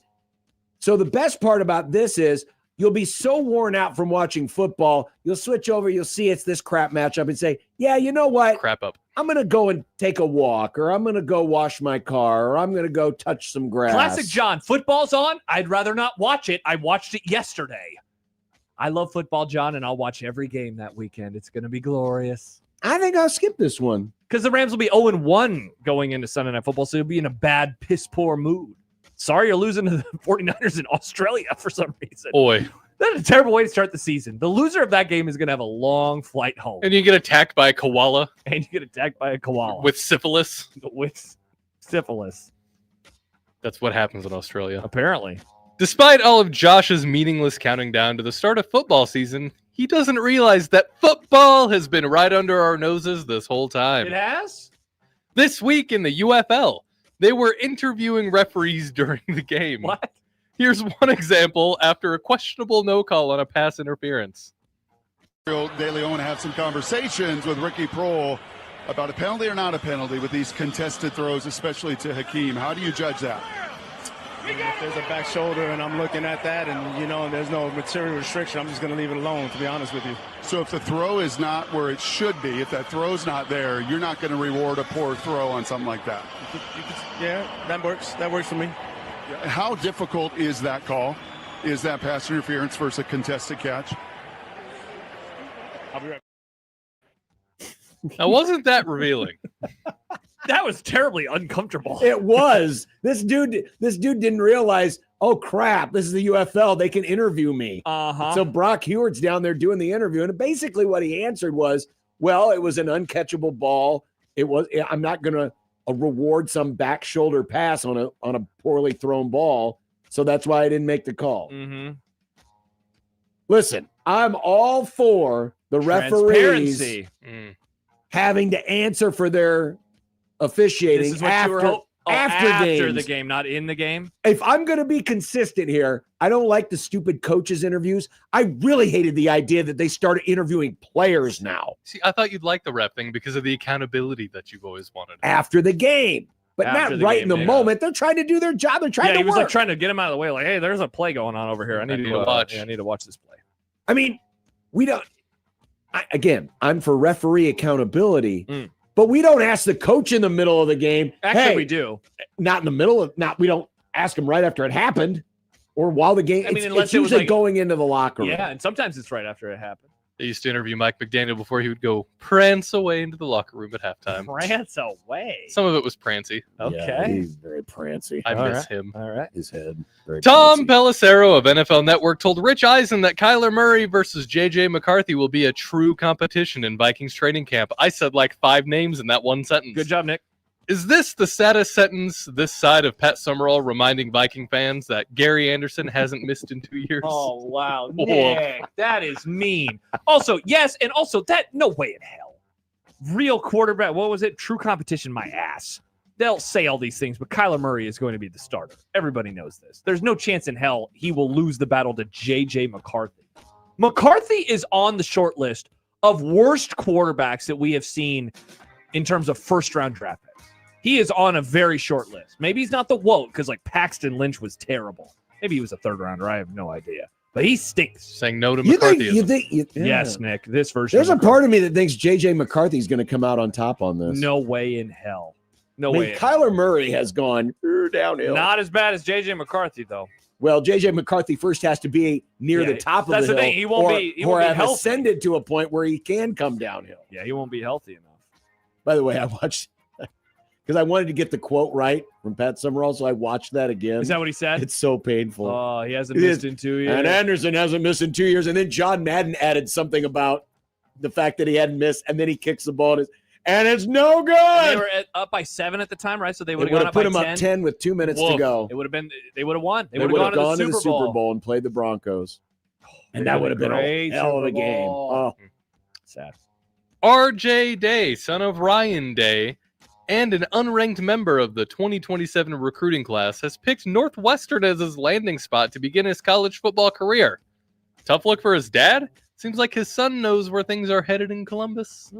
Interesting. What kind of an idiot would write this question? His name is Nick Grimm, John. Leave him alone. He's newly married and building model cars. I have a wife, and my car looks great. I think the real scandal here is, and leave it to Northwestern to create another scandal, is that a coach of another Big Ten team slept with a recruit's mom. That seems like it should be illegal. It does. Also, he went on the recruiting visit with him, which is awesome. Like checking out the facility. If I'm Northwestern, hey, can I take some notes on what you got going on over well, there? if Ohio State's taking any notes from Northwestern, Yeah, I guess that's true. You don't need to take notes on that school. I bet, you know what? It was probably like one of the fun things when we go to the NCAA tournament is Rob Anderson scouting out the way other people do hosting. Oh, yeah. Because, Omaha does it so well. Yep. It's probably like that where it's like, where Ryan Day's just keeping this mental note of, man, I wouldn't do it that way. Man, I wouldn't do it that way. They're doing that. Wow, this is bad. Yeah, it's a lot of slop. Do you think Ryan even tried to recruit his own son? I mean, he's not ranked, so probably not. That'd be awkward. Yeah, probably not. Unless you wanted to ask him to walk home. Dad, how come you haven't tried to recruit me yet? Education. He'll get a great. Hopefully, he's a journalism major. He can learn from J.A. Adonde. Finally, yesterday was Mother's Day. Oh, Josh. I saw my mom last night. A day for kids to go cheap on their moms and just post something on social media to say that they did something. Also a day for sports teams to get a cheap pop by wishing the mothers and their fan bases a happy Mother's Day. Let's check out how the folks responded to the New England Patriots Mother's Day message, shall we? Oh, no. So the Patriots posted a happy Mother's Day. Uh-huh. Oh, man. And it did. I didn't have to scroll down very far say, to like get all of these. Othman, totally a normal name. This might be the most tone-deaf, out-of-touch social media team in history. Yes, definitely. Purple Belt Mike posted a screenshot of a game mode in Madden called Mistress Mode, where it shows Mike Vrabel and Diana Rossini, who's obviously pregnant, sitting on a boat. Austin writes, the person who sent this tweet will get harsher punishment than the head coach. Is there more? Oh, there's more.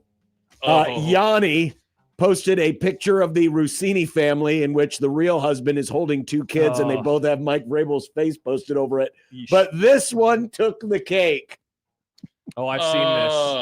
I have seen this. It's using the old Patriots logo, which if you know, it's IYKYK. Yeah. Are we allowed to have this picture on our stream right now? Nobody's naked, Nick. That's her pregnant belly. I know. The implications. Yeah. They're playing He's football. I don't think Vrabel's wearing pants. He's taking a snap. He's not wearing. You're right, Nick. He's taking a snap. Woof. Do you think that they had a conversation about this? Was there an email sent? Like, should we post it this year? They had to have had that discussion, right? Yeah, it'll be fine. This is all blown over. I don't think they did. I think they did. And I don't think they did because I think the Patriots are so in their own little headspace that they don't care. Oh, that's a Thursday segment, Patriots. But they don't care. Yikes. They don't care what other people think. I mean, they are in Boston. And listen, it got them engagement. That's what it's about on social media. It's about engagement. Yeah. They did it for the clicks. By the way, when we return, we do What's for Dinner. We also have an update on those who bought Husker softball tickets and have sold them. An interesting update that I think people will like. Banned for life. Okay, maybe not that harsh. On 1620 The Zone.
a free agent tonight. How come? Nice. The boys are taking Mom out for Mother's Day dinner That was as we yesterday. speak. Why didn't they do it yesterday? Because Sam was working. Mm. And Mom wanted to go early, didn't want to wait for me, so I'm on my own. What you gonna get? I don't know. Okay. As with everything else, when I'm driving home, it's about ease of access in and out. A Casey's wrap. I mean, do you need gas? Need some $5 gas? I already got gas. All right.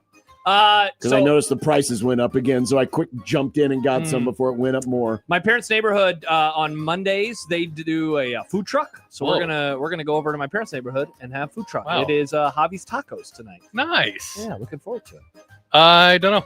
Okay. All right. So what did I say I had to do? Oh, softball. So Tyler Kai, who is the Huskers' deputy AD for revenue generation, tweeted out a few minutes ago details from today's Huskers softball NCAA regional sale. All season ticket holders had an opportunity to purchase tickets. Now, in parentheses, I would add, some of them were in the berm. Yep. 1,000 plus tickets were available to the public at 3 p.m. All of them in the berm. This is a good one, though. Ticket holders who resell their postseason tickets are ineligible to purchase later rounds. AKA, they are really trying to not take advantage, but to say the people who took advantage of getting in early and selling them immediately, you ain't allowed to come if we make it to the supers. So why do they suck? What do those people? What do people suck? No, the school kind of sucks for this. Oh, Nebraska? Yeah. Yeah, I don't like it either. I don't mind that part though. Yeah. Don't mind that part. I happened to I clicked on the same tweet you did, and yeah, there's still a lot of people that are upset. Yeah, because they only got berm tickets. They got berm tickets when they've been sitting there in their seats the entire season, supporting this team the entire season. That's the part that sucks. And now they get nudged out by Johnny come latelys who just happen to have a lot of donor points. Indeed. Cool. You know who else is cool? You. Mike Farron. I was going to say Farron. Michael Bruntz. Steve Sipple. 1620thezone.com where we have lots of contests. Oh. And Nick Grimm? we'll be at the ballpark tomorrow. Baseball.